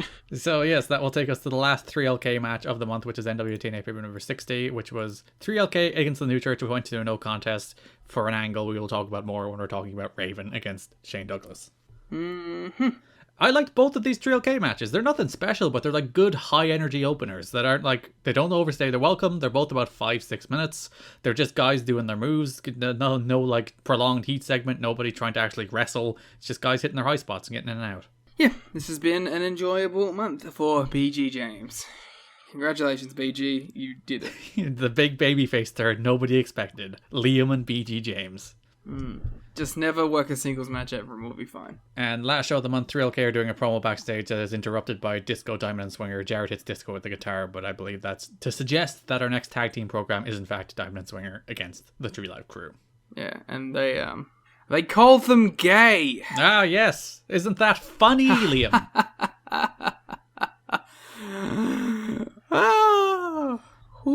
Let's go to Raven and Douglas, because I think that's better than most of the other stuff this month. Yeah, it's the best angle the entire show. For the second month in a row, it's the best angle in the entire show. This is a good angle. Yeah, they're kind of killing it. Mm. And, like, this is some, like, you know, this is some pro wrestling us pro wrestling here. Have a real good feud that leads into a Raven title match. And then the Raven title match is super fucking over. Yeah, so, first show of the month, NWA-TNA pay-per-view number 57. Shane Douglas is bragging about pinning Raven in the six-man tag Clockwork Orange match that ended last month. Raven shows up with a body bag. He wants to put Douglas in the body bag, but James Mitchell has trapped... Put him in a body bag! There you go. He has trapped Julio De Niro and Alexis Lurie in some kind of truck backstage with the New Church. They have a flaming stick. It looks dangerous. I was very worried for, like, both of these people have long hair. And I was worried that it was going to catch. Everyone in that room had long hair except for Slash. Yeah, Slash is smart. He's like, I'm not going to have hair here. I'm not catching fire with this flaming kendo stick. But it was close and it was scary. Yeah, that backstage vignette was filmed in some kind of truck, probably due to the fire marshal restrictions that they can't actually have fire in the building. Cowards. So the whole thing here is that James Mitchell is like, do you care about these people enough, or do you want to just get revenge on Shane Douglas? So he has to choose in this moment, Liam. Is he going to go after the Gathering and save them, or is he going to continue attacking Shane Douglas? Because he was saying that the old Raven would have just taken the opportunity to beat the shit out of Shane Douglas. Whereas the new Raven, Liam, he chooses the Gathering. Chooses his friends. He goes to help his pals and leaves his vengeance on Shane Douglas for another day. So it's character growth. It's almost like he's getting positioned to be the biggest babyface in the company. Later in the show, Raven gets to the room where they were kidnapped. They're gone. They turn out to be in the ring. Mitchell and the New Church are there. Raven takes out Slash. He takes out Brian Lee, but dropped by Douglas and then put in the body bag. They should have written off Alexis Lurie early here and just had like a pile of ash on her seat. She's literally burned. Yeah, she was just turned into ash. There's no viscous, there's no gore, it's just ash. So, NWA-TNA pay-per-view number 58, we have the big Raven and Shane Douglas match, which I thought, good match. Yeah. Not, like, good from a wrestling perspective, because there's some moments that were really bad from a wrestling perspective. But they're both over. Yeah, because there was a period during Raven's comeback where he hit a series of clotheslines. He hit, like, 3, and then he was going for a 4th, and Shane Douglas was painfully slow to get up. Then they basically missed the clothesline, and then he fell over, and the crowd booed. And it's like, oh... And there's also some points where it's like, there was some big setup moves and they were like, you know, it was slow to get into it, but, you know, who cares? It's Raven and Shane Douglas. Yeah, I thought it was a good angle. Shane Douglas is a very good heel. He knows how to work like a small building. He's like that kind of heel who knows how to like really amp his facial expressions up and his mannerisms. We'll talk about that more, I think, in the Gauntlet match, in which I thought he was tremendous. But yeah, this match, they try to do the same thing again, where it's like they bring Alexis Lurie trapped inside a body bag, and James Mitchell's like, she's about to run out of oxygen. She has maybe 10 seconds worth of oxygen, to which I quite enjoyed the crowd. 10, 9, hey, Raven's like, I can't get it open. The crowd started chanting and counting down to like Alexis Lurie's imminent demise. And also like the idea exactly at 1 she'd die. Yeah, so Raven again has to decide, but this time he's smart. He actually rolls up Shane Douglas, he snatches a win, and then goes to save Alexis Lurie. Raven should have opened it up and then there was ash in the body bag. And she's dead. Yes. As it turns out, it was not Alexis Lurie inside the body bag, but the mysterious man. So the white arm comes out, grabs him, chokes him, and just as Shane Douglas is about to start cutting Raven's hair, security intervenes. Damn, security. A note, Raven is open to the idea of having his head shaved as part of his upcoming hair versus hair match storyline. This is where, obviously, the scissors are introduced here to start building to that hair versus hair match. He pitched the idea to TNA officials several weeks ago, but the company did not agree to pay him the money he wanted to perform the angle. Raven took the idea to Ring of Honor, which quickly issued a press release to announce a Raven versus CM Punk hair versus hair match. By week's end, ROH called off that match and used the excuse that the match could not take place due to Raven's contractual obligations to TNA. So, my favourite backstage thing about this was apparently Jarrett calling Raven and being like, if you get your hair shaved in Ring of Honor, you will not be on this show until your hair grows out to the same length again. I quite enjoyed as like a sly political move from Raven. It's like, if you're not going to pay me, I'm going to go to Ring of Honor and do it. Which then makes them go, no, we'll do it. But apparently, gigantic pay cut to do it in Impact. Yeah, that's what you get, Raven. You've signed the contract. This is your problem. Raven is regretting signing that TNA deal now. Yeah, that merchandising deal. So yeah, this is the build to a hair versus hair match. August 20th, NWA-TNA pay-per-view number 59 opens with the Gathering and the New Church brawling. Lights go out. The Mystery Man has hung Raven from the ropes. Yeah, really, like, violent. Yeah, like that noose was tied tight. That man was being legitimately choked. Yeah. So yeah, Raven was being hung and dangled there, but the Gathering made the save just as Shane Douglas was again trying to cut some of Raven's hair. Punk's back. Yeah, Punk is back with the Gathering. That's an important point to note. It's also, we didn't even mention it the week before, it's no longer Brian Lee. Yes, we have a new member. We have Sin is the new member of the Disciples of the New Church, and that is because Brian Lee no-showed at the previous week's event. So Brian Lee he's gone and he's never coming back. Of course, we talked about what was going on there on the last show. Brian Lee no-showed Wednesday's NWA-TNA pay-per-view. He was scheduled to team with Slash in a match against Julio De Niro and CM Punk. Sin ended up being put in that match instead. The general feeling backstage that he was replaced in the Disciples of the New Church tag team. Lee was replaced in the match by Sin, who debuted in the August 20th show in the opening 6-man tag match. Sin is the latest TNA wrestler who was recommended by backstage agent Scott D'Amore, who promotes Border City Wrestling. Sin and his girlfriend Tracy Brooks, Kazarian stole Tracy Brooks from Sin clearly, who works for TNA as a woman in a schoolgirl outfit, recently moved from Canada to Nashville in hopes of finding regular work from TNA. I think she's more than just a woman in a schoolgirl outfit. To be fair, in TNA programming, that is basically the description of who she is. No, she had like a whole, women against the men story. She had multiple stories. She had layers, PW Torch. You give her layers. Yeah. Shut up, PW Torch. Jesus. At this point, the speculation is that Sin will be the permanent replacement for Lee, who appears to be on his way out of TNA. Even though he has numerous friends in the office, they may bring him back if he cleans up his act, but he never came back. Mm-hmm. This is the end of Brian Lee's run in TNA. A very good run, and it's a shame it ends like this. Yeah, like we said, I think we kind of did the whole talk about his run last time, but Disciples of the New Church are a great underrated tag team. So the story of the show is that Raven has been taken out because of that hanging. He's been taken to hospital. He's not fit to perform in the main event gauntlet match. And the Disciples of the New Church face Punk and Julio later in the show, who Raven's not there, which allows Alexis to have her hair cut by Shane Douglas. Mm-hmm. In the most polite way he possibly could. Yeah, what a nice guy. Only doing the dead ends. Basically just got her a free haircut. Yeah, and especially because I'm not sure when she signed the OVW deal, but I'd imagine she knew doing this angle she was on the way out. She's like, you can take the smallest amount off of my hair, but not that much. Yeah, I will not be changing my look drastically before I go to developmental. So yeah, Shane Douglas very politely cut just enough of her hair so that it was impactful, but not so much to change her appearance in any way whatsoever. 100%. Then the main event of that show is a gauntlet match where the whole idea is that Raven's not meant to be there because he was beaten up by the New Church at the start of the show. Jarrett's not going to be there for reasons we'll talk about in a moment. He was kidnapped.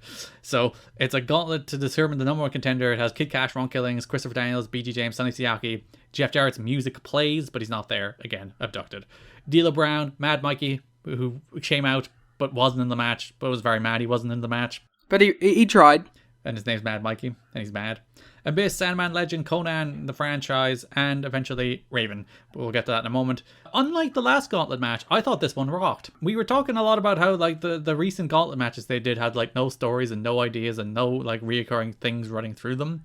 Whereas this one did. It obviously had the hook that were Jarrett or Raven going to show up because Raven was injured, Jarrett was kidnapped. There was the reoccurring theme that Abyss was the dominant badass killing everybody, throwing everybody over the top rope. You had the Kid Cash story there too. Yeah, because Abyss then eliminated Kid Cash, who is his tag team partner and master. I was going to say master. Who is his dom? He is his dom. Conan was the biggest star in the match, got an insane pop. As always. And then last person to come out, Raven, bloodied, battered, bruised, comes out, not letting this opportunity get away from him. He eliminates a bunch of people. It comes down to Raven and franchise. Shane Douglas does the best cowering heel routine. He's so good. I was gonna say, I think I like this like mini match at the end of this gauntlet more than the actual match. Yeah, because they get straight to it. Like, Shane Douglas is making all the faces in the world that's like, oh no, Raven's here. No, we took him out. No, but he's here. And then he does the thing where he like psychs himself up. He's like, no, I'm Shane Douglas. I'm going to go get him. And then he immediately gets his ass kicked by Raven. He gets quickly DDT'd. And Raven is your number one contender for the NWA World Heavyweight Championship. Woo! I like this gauntlet match a lot. I thought they told him some good stories and the closing angle was real good. Yeah, I really enjoyed it. And then, last show of the month, we open with 3LK against the New Church, which ends when James Mitchell tries to interfere to attack Ron Killings before the Gathering even the odds. Yeah. And then our main event, Raven. Actually, no, there's a Raven promo in the middle of the show, which I thought was really good, where he's sitting down with Mike Tenay, and he's talking about how, there was the Tommy Rich and Buzz Sawyer feud that he watched. Both guys, they were on the path to greatness, but they got sidetracked with blood feuds. And he talks about his own ECW history, where he's like, I was on the path to greatness, I was world champion, but then I got sidetracked by Dreamer and our hate feud and blood feud, and then Sandman and our personal vendetta against each other, and I never got back to the world championship. And he's like, here in TNA, I promised that wouldn't happen. I promised this is the time where I'd get back to the world championship, but then Shane Douglas comes around, and he's trying to drag me back into one of these blood feuds, and I'm not going to let it happen. Yeah, that's awesome. Raven with good material, Liam. Who would have known? Who would have thunk it? He's a good promo. It's just like Raven with direction. One of the best. And that brings us to our main event for the World Championship. Raven versus AJ Styles. Tremendous match. I like this match a ton. The match itself, was whatever. Like, it had some really cool spots. It was well structured. But to me, like, the thing that really put this over the edge was just the atmosphere. For a company that you don't consider to be like a big match company, this, especially at this point, their big NWA title matches feel like such gigantic matches. The atmosphere, like people living and dying by everything that happens on these shows. It's just, you really felt it. You felt it during Raven and Jarrett. You felt it during Killings and Jarrett. You felt it during Styles and Jarrett. I was going to say, wait a minute, there's a lot of Jarrett stuff. But yeah, you felt it here too. Like, this felt like a gigantic deal. And this crowd wanted Raven to win so badly. Yeah. Because, like, there's an interference spot here where Slash comes out with a bunch of powder. Raven kicks the powder into his face. Slash doesn't know who he's hitting, so he hits the Whirlybird, the Eye of the Storm, on Styles instead of Raven. Raven pins Styles. Crowd are like 1, 2, Styles kicks out, and like every set of hands in the asylum like flies in the air, like, oh, like in unison. You see the limbs go flying. Some people thought like he did win. Some people were devastated that he didn't. It's legitimate. It might be like a top 10 near fall in TNA history. Yeah. But yeah, the crowd's so into this. They wanted Raven to win. You had a bunch of interference. You had the New Church coming out, the Gathering cut them off, and eventually Shane Douglas comes out, hits a low blow, allowing Styles to hit the Styles Clash and retain the NWA World Championship. And as I said, this is probably my match of the month. I thought this match rocked, mostly because the crowd were just going absolutely apeshit for it. Crowds, huh? Wrestling should have them. It's fun when you can get people in your audience that care about the stories you're telling. More people should try that. And it is such a contrast to, like, Jarrett never felt like this as a babyface. Whereas Raven does. No. Raven feels like a legitimate top babyface. People can relate to Raven a lot more. Let's go to... There's a bunch of intersecting feuds that build toward War Games. So let's start with AJ's world title defenses, I guess.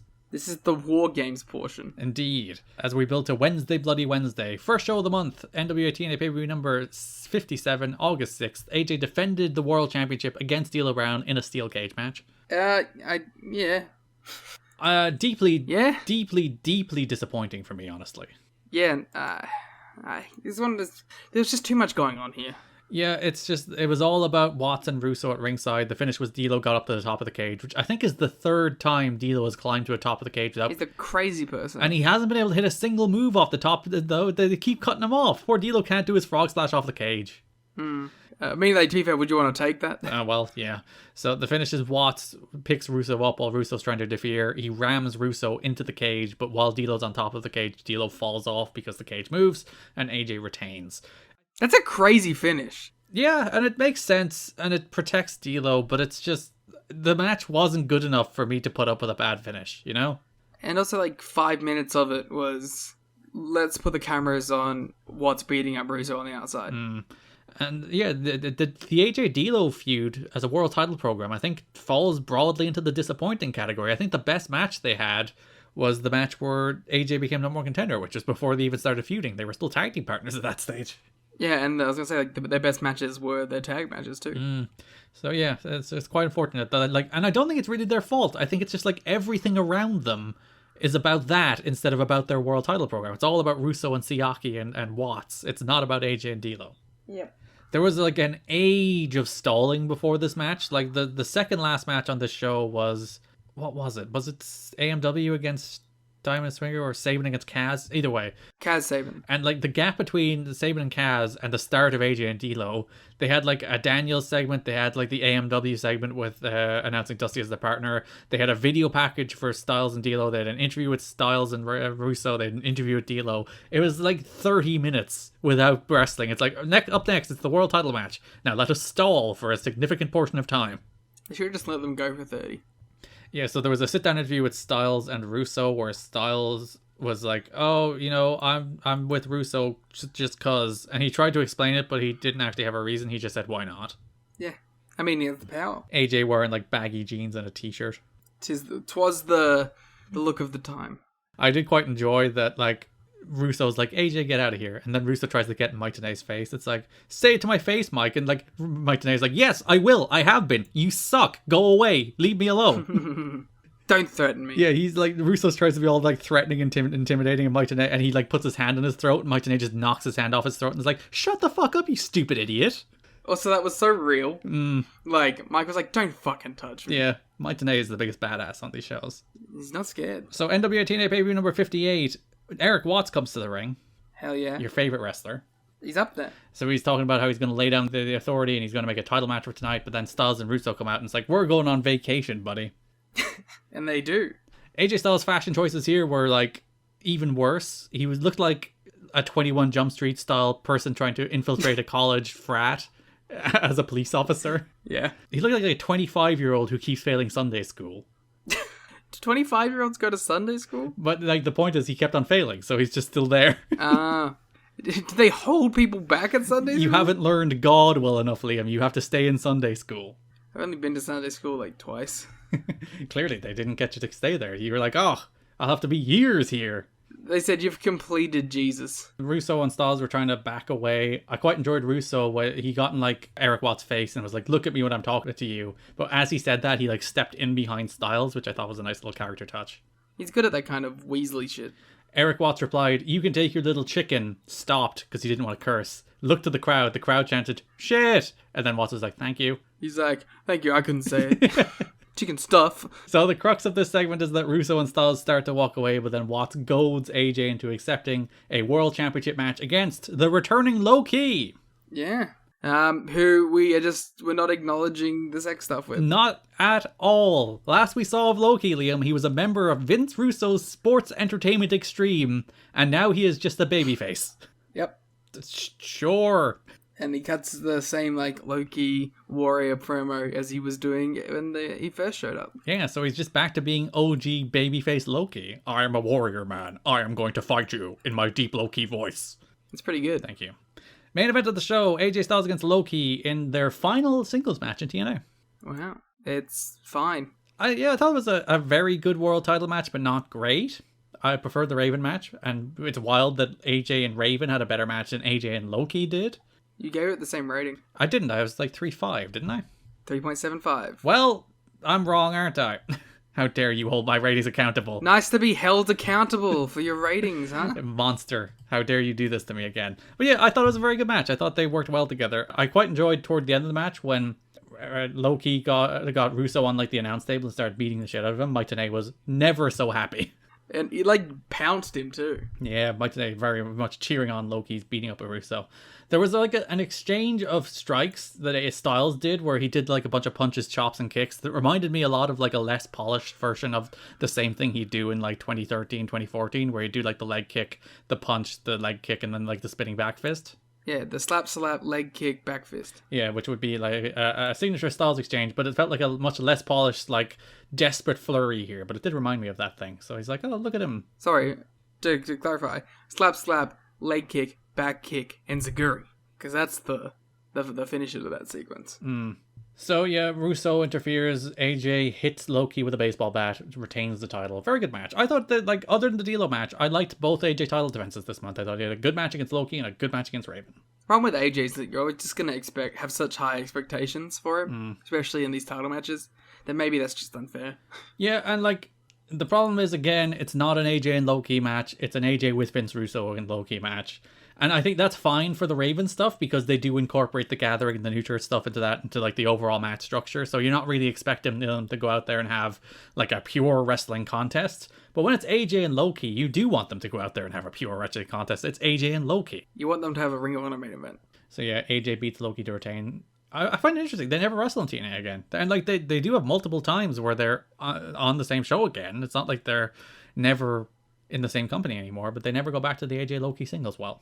I guess by the time like Loki comes back and stuff, AJ's kind of moved on. NWA-TNA pay-per-view number 59, August 20th. AJ and Russo are on vacation. Yeah, it's a great segment. So we cut to poolside at night where Vince Russo, for some reason, is sunbathing. Because it's funny. So AJ's talking about how he's on vacation. He's happy to be away from work for a while. Then he's like, look, I invented a new... Dad, look at me. I'm going to do a cool flip. It's like, I've invented a new flip. And Russo's like, you go do it, son. And AJ does like a little spiral tap looking thing into the pool. And Vince Russo's like, yeah, well done. Good job, son. He did Naito's move. Yeah, Naito was watching this in 2003. And he's like, oh, I'll start doing this in Japan. Press. This is the dorky AJ that you expect, huh? And that you would see more of in like the Christian Coalition era. I was imagining like the angles with him and Karen Angle. Because like AJ, anytime he tries to do like a serious promo, which he tried to do a little of it with the sit-down interview with Mike Tenay, he's absolutely horrible. Like you cannot speak to how bad AJ Styles is as a promo these days. He's hideous. He's absolutely terrible. Gets lost in his words. Never says anything meaningful. Gets frustrated. He has no idea what he's doing on any promo. So when he's just doing the goofball stuff, he actually feels like he understands what his role is. Yeah, very genuine. Later in that show, there's a segment after a Jeff Jarrett and Eric Watts against Daniels and Legend match, which we'll talk about when we get to the Jarrett and Daniels stuff. But for the most of the show, you see in the crowd, Liam, there's two people wearing a Freddy and Jason costumes. We got worked. They're just hanging out in the crowd behind Mike Tenay and Don West. Just having a good time here in the asylum. It was FMW's Freddy and Jason the Terrible. As it turns out, Liam, Vince Russo and AJ Styles weren't on vacation. What? But we saw them. They were hiding all night in the asylum, dressed as Freddy and Jason. I hope they were there the whole time. Well, every time they cut to Mike Tenay and Don West on camera, they were there, so... Yeah, but they could have just walked out every time, you know? There is a note. The one in the Jason mask, who turned out to be Styles, was poking Tenay when he was announcing, just as a tease to try and take him out of his game, but Tenay just thought it was an annoying fan and he ignored it. Very few, if anyone, was let in that they were doing that gimmick, although it was known they would do the run-in after the match. The rules. Once again, working the boys. Yeah, but like it's funny, so this one isn't like a big deal, so I don't mind that. Just pestering Mike Tenay a little. Yeah. I don't get the reason they were disguised, but it's not like they were banned from the building. No, because they were supposed to be on vacation. It was trying to be a surprise attack. But they could have just run out and done a surprise attack. Well, that's less impactful. This was a master plan, Garrett. Their master plan to do something they could have done anyway without the disguise. They thought this one through. But yeah, they lay a bunch of people out. We'll talk about that when we get to the Jarrett and Daniels stuff. And then last show of the month, there really is just the Jarrett and Raven match, which is really good. NWA-TNA baby number 57. This is the Jeff Jarrett and Christopher Daniels feud, which is this is one of the few things of the month I'll be like is kind of bad. Yeah, I mean, it's a Jeff Jarrett feud in NWA-TNA. He runs out, he beats someone up, and then someone else runs out and beats him up, and then he gets taken away or like banned or something like that. It's every feud that he's ever had in this company. So Daniels is doing a promo in the crowd, and poor Christopher Daniels died an absolute death in this promo. I think it's because like hardly anyone could hear him. And like the material is just horrible. For some reason, he's like the only dude fighting the sex battle anymore, where he's still like, traditional wrestling, it's horrible. We need metamorphosis. I'm going to say the word metamorphosis multiple times because it's the crux of my promo. Metamorphosis. And I'm still rebelling against traditional wrestling, and we need sports entertainment and metamorphosis. Did I say metamorphosis? It's just, I can't imagine anybody on Earth caring about this character. Just have him be Fallen Angel, man. He does at least try to pander to you and go full Brian Lawler. Well, if he was knocking out fans, then yeah. He did. A fan attacked him. No, I mean, legitimately. Oh, you want him to shoot punch the fan? Yes, of course. So yeah, a fan threw a drink at him, Daniels fought him, but then Jarrett made the save for the fan. To be fair, like, it was a good beatdown on the fan. It's just, we've set the Brian Lawler standards of break their nose. Yeah. And if you don't reach the level of break their nose, it's not a good fan attack angle. I mean, because at this point, we've done so many, you know? So you gotta do it. So NWA-TNA pay-per-view number 58, after the Dusty and AMW against Diamond, Swinger, and Gilberti match, Daniels attacks Dusty, Jarrett makes the save, Legend attacks Jarrett, Watts makes the save, and then Watts announces that he and Jarrett will face Legend and Daniels the following week. Wow. There's a lot of those like cascading series of run-ins. There's a lot of it in the Diamond and Swinger stuff. It's like, oh, Diamond and Swinger would run in, AMW would run in, and then Daniels would run in, and then Dusty would run in, and then Gilberti would run in. It's like, okay. Everything that you need. So NWA-TNA pay-per-view number 59, we had a sit-down interview with Mike Tenay and Eric Watts, where Eric Watts tried to explain how he was made Director of Authority. Ooh, yeah, exactly, right? So he was telling us that there is the NWA, and there is TNA, thus NWA-TNA. Yes, right. Slow down a bit for me, please. So TNA owns 51%, which implies NWA owns 49%. Okay, sure. So Eric Watts is the representative of the NWA. Yeah. And because TNA know promotion and the NWA know wrestling, that NWA are in charge of wrestling operations. So they placed Eric Watts in charge for reasons. But the reason that Don Callis is here is because the people at TNA want to push in on the wrestling side of things. They're getting like too big for their boots, so they want to make sure that the wrestling stuff is happening the way they want it to. So they have assigned Don Callis as executive consultant or whatever it is, management consultant. Makes perfect sense to me. Sure, why not? I mean, listen, I like the idea that now the NWA is like, we have to step in. Everything else was fine, but now we have to step in. There's also, he talks about how it's like, oh, you know, me and Jeff are pals now. He's gotten where he wanted to all along, Liam. He's teaming with Jeff Jarrett. What a payoff, huh? So then we get the tag match, which is Jarrett and Watts against Daniels and Legend. Surprisingly enjoyable, honestly. Yeah, it's a fun little match. The highlight of which is Eric Watts is facing the corner at one stage. And you're like, well, what in the world is Eric Watts about to do? What in Watts' world? So he does a springboard reverse drop kick, a springboard mule kick. And it's ridiculous, and I kind of love it. And he doesn't, like, Vader it very much. He just kind of jumps and does it. So yeah, because it is a little like the Vader bomb, except into a drop kick, but to the top rope, and also he just does, as you mentioned, he just kind of does it. Yeah, it's very cool. It's an absolutely wild move. This was also the match where it was like, we mentioned last week that Eric Watts would be a really good tag team wrestler, and I think this match was like the proof of concept. This was the most of Eric Watts' chaotic energy influencing his actual in-ring work. For sure. Like, I think you felt it in this. I will say he abused his power because they did the hot tag, referee didn't see it, Watts returned to the corner. They did it again where referee didn't see it, but this time Watts, who is Director of Authority, he just moved referee Mike Posey out of the way and did his hot tag comeback. Flagrant abuse of power here from Eric Watts. I mean, Eric Watts, man. Just Eric Watts. So we had the post-match angle where the red shirts ran out, Jerry Lynn cut him off, Freddie and Jason emerged from the crowd to reveal themselves as Styles and Russo. They handcuffed Watts to the rail, and then they beat the hell out of Jeff Jarrett, and then they brought him to the hearse backstage, which was there for a D'Lo Brown and Sonny Siaki segment that we'll talk about in a second. There's a lot of like these stories intersect in different periods. It's very annoying to cover in a broad way, but nonetheless. But yeah, they abduct Jeff Jarrett so he couldn't appear in the gauntlet match later that night. Like we said on the watch along, them playing his music was a good little touch though, because that is his spot. He still had his spot in the match, and it set up the Raven one where it's like it made sense that they then played Raven's music, but then Raven actually came out. Yeah, I did quite enjoy Mike Tenay shouting at the top of his lungs, "Jeff Jarrett's been abducted!" Like something like just a real thing that someone would say, you know? Yeah, it's just for some reason it's the use of the word abducted, that he was abducted. In a pro wrestling context as well. So, NWA-TNA pay-per-view number 60, Jeff Jarrett has returned to get revenge. He emerges from the hearse, which I believe he was in the hearse all week, I guess. He's taking a nap. He took all week to get out of the hearse, but once the hearse returns to the building, he attacks Sonny Siaki with a guitar, he attacks Disco with a guitar, he attacks a bunch of people with guitars. We're firmly in like the guitar era now after being so sparing with it up until now. I think he hits Daniels with a guitar at one stage on this show as well, so it's like, yeah, Yes. there is multiple guitar shots on this show. I'm guessing that was the point. It was meant to be like, he's got the guitar now, he's just swinging around like a maniac. But I kind of didn't notice it. I was just like, oh yeah, there it is. So yeah, the post-match to Styles and Raven, AMW come out and they're like, we're not going to let this go down, but then it does go down.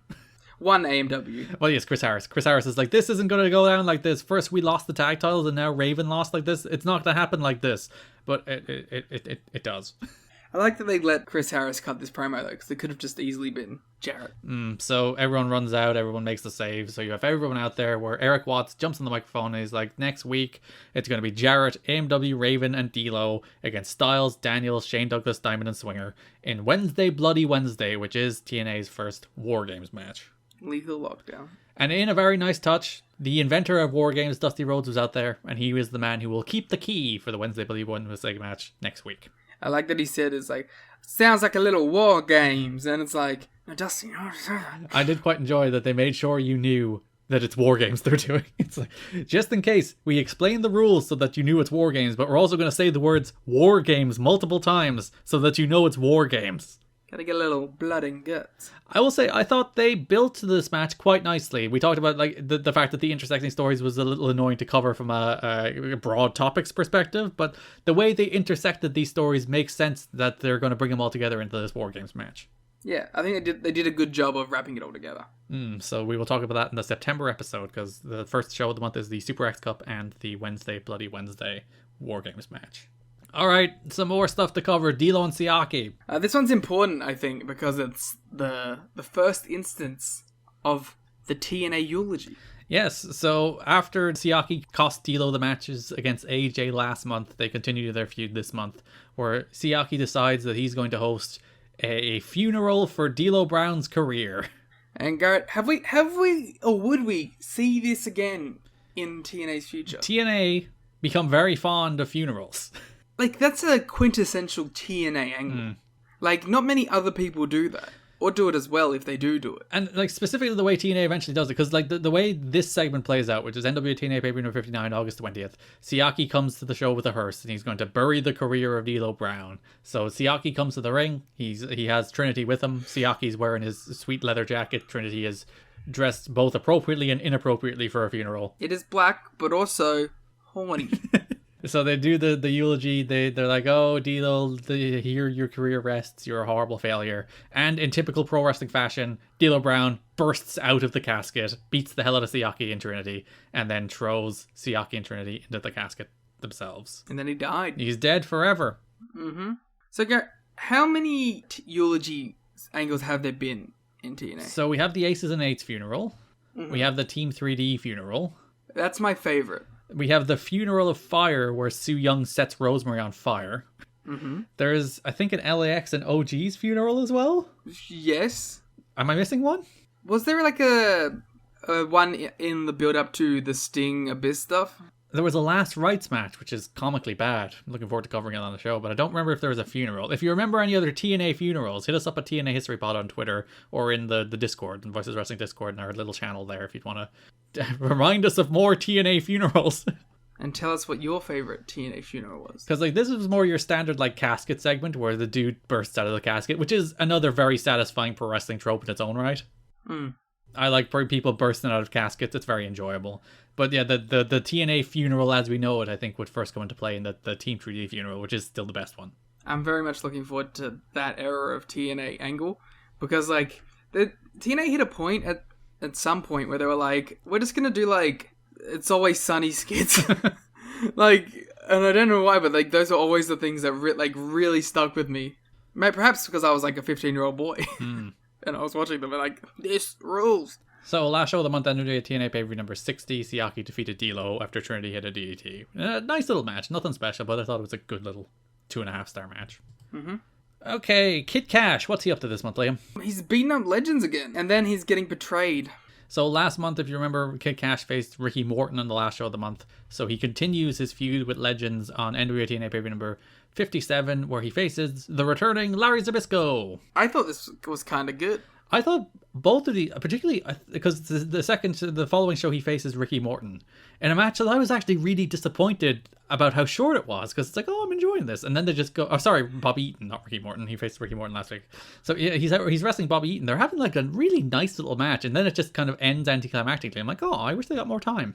Yeah, Eaton was good in that, and I love that he's pacing around the ring at the start of the match. Like, he knew, like, this kid was younger and had more in the tank and was more athletic, so he's, like, raring to go to get the advantage. I thought that was really cool. I quite appreciated that Larry Z did a little curtsy for the lollipop as he made his entrance. Yes, he's a wonderful man. Very respectful. Cash beat Larry Z after a black hole slam from Abyss, where Abyss planted Larry with that black hole slam.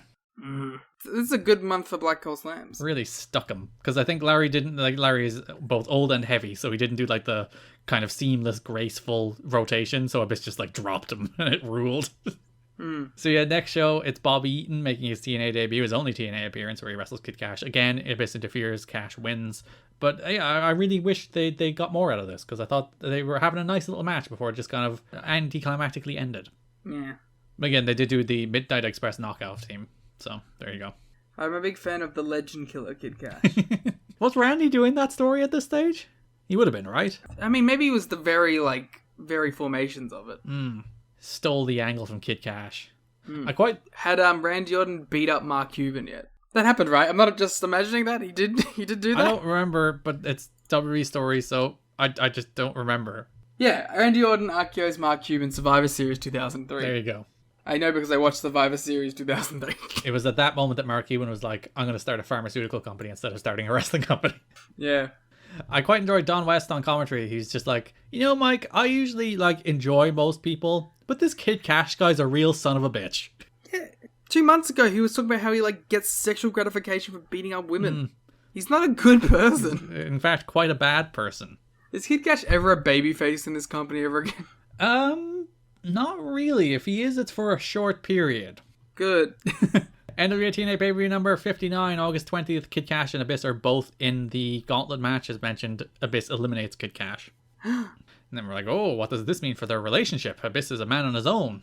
Kind of. Yes, we learn maybe he's not. So there was Abyss against Sandman on the last show of the month, where Kid Cash interfered, tried to hit a Rana on Abyss through a table. Table didn't break. I kind of like the Sandman match because, and it really hit me here, Abyss sells and moves around a lot like young Mick Foley. Like, just the way he moves, he has like this kind of wide gait as he goes. He's all crazy. He has his arms all like flat out. I think, I got real big Foley vibes in this. And it's interesting that you can track the two forms of Foley, where it's like the kind of wrestler Foley, hardcore Foley, in the same way you can track Abyss, where it's like the wrestler Abyss and the hardcore Abyss, and they're very similar. Obviously, Mick Foley is Abyss's hero, I believe, so it makes a lot of sense. But well, there you go. Well, then, fair play to Abyss, because he does manage to capture the same ethos and the same kind of aura as Foley does. And it would be a knock against Abyss for years that people saw him as like a cheap Mankind knockoff. Well, that's silly. Just because he wears a mask and wrestles like Mick Foley. And eventually both wrestles and teams with Mick Foley in TNA. I think he's a Hulk Hogan knockoff. That makes more sense. So yeah, Cash tries to interfere. He hits a Rana through a table, but again, table didn't break. But Abyss just gets back in the ring and wins. It looks gnarly though. It did. And the fact that he gets up and just wins kind of makes him look like a badass too. Also, Sandman hit a Swanton Bomb in this match. And it was like a total finesse-less Swanton Bomb. Every time he does it, it's like he falls off onto it. He just lands with the thuddiest of thuds. And it's perfect for the Sandman. It's how the man should hit a Swanton Bomb. But it looks like it's absolute shit to take. Yeah, it looks like he crushes you. So after the match, we go backstage where Terry Taylor is getting in the face of Kid Cash. They're getting stuck into each other.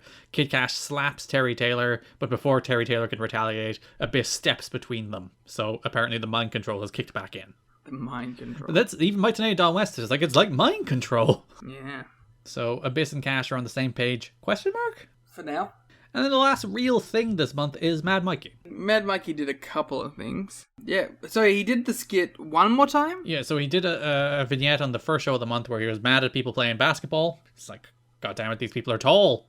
Fair. He was mad about people who won't take his call, and then he was mad about his roommate drinking his milk, so he locked his roommate in the fridge. Which, to be fair, I would be all for. Then there was a montage of him being mad, included like women pushing him into a pool. Yeah. He's just getting bullied. My favorite one this month was the following show, pay-per-view number 58, where they went to play his latest Mad Mikey is very mad at things skit. And then there was like technical difficulties, and they cut to the truck where he's just beating the shit out of the people in the truck as they screwed up his pre-tape.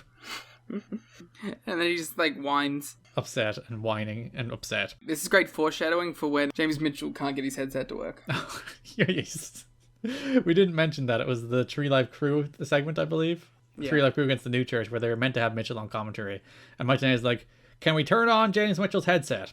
James Mitchell's headset, not working. He says it like 6 times. He's literally there. He's like, can we get a new headset for James Mitchell? He's just like, will you fix this, you stupid idiots? And then they just end up giving him a microphone. And then he speaks like 4 words and leaves. Yeah, he's probably pissed off. But Mad Mikey tries to enter the gauntlet match, but he's not in it. And he's just really pissing off Mike Tenay on commentary.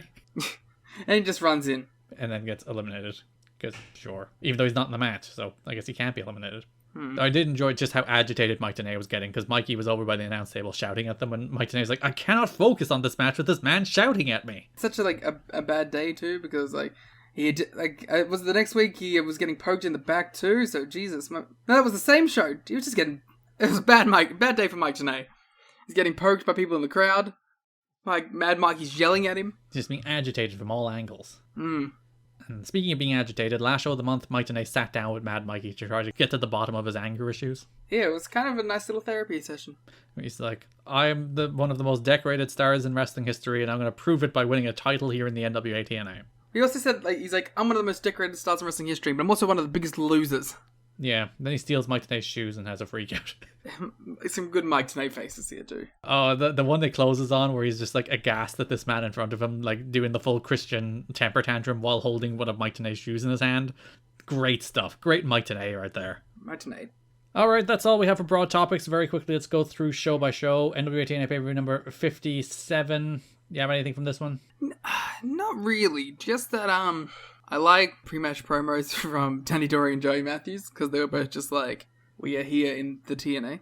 Yeah, it's like, hello, you have barely seen us. We are going to win. Danny Dory kind of like buried TNA a little bit, which is always a fun thing. I liked Larry Zbyszko and Kid Cash too. Zbyszko's been really enjoyable every time he's wrestled. There was a Watts line while he was doing a promo on the show where he is like, I don't want Russo involved sexually. It's like, all right, Eric. Yeah, and it's like, okay, first of all, why would you assume? Yeah. You think quite highly of yourself, Eric Watts. NWA-TNA pay-per-view number 58, weirdly opened with no opening video. Very strange. Good.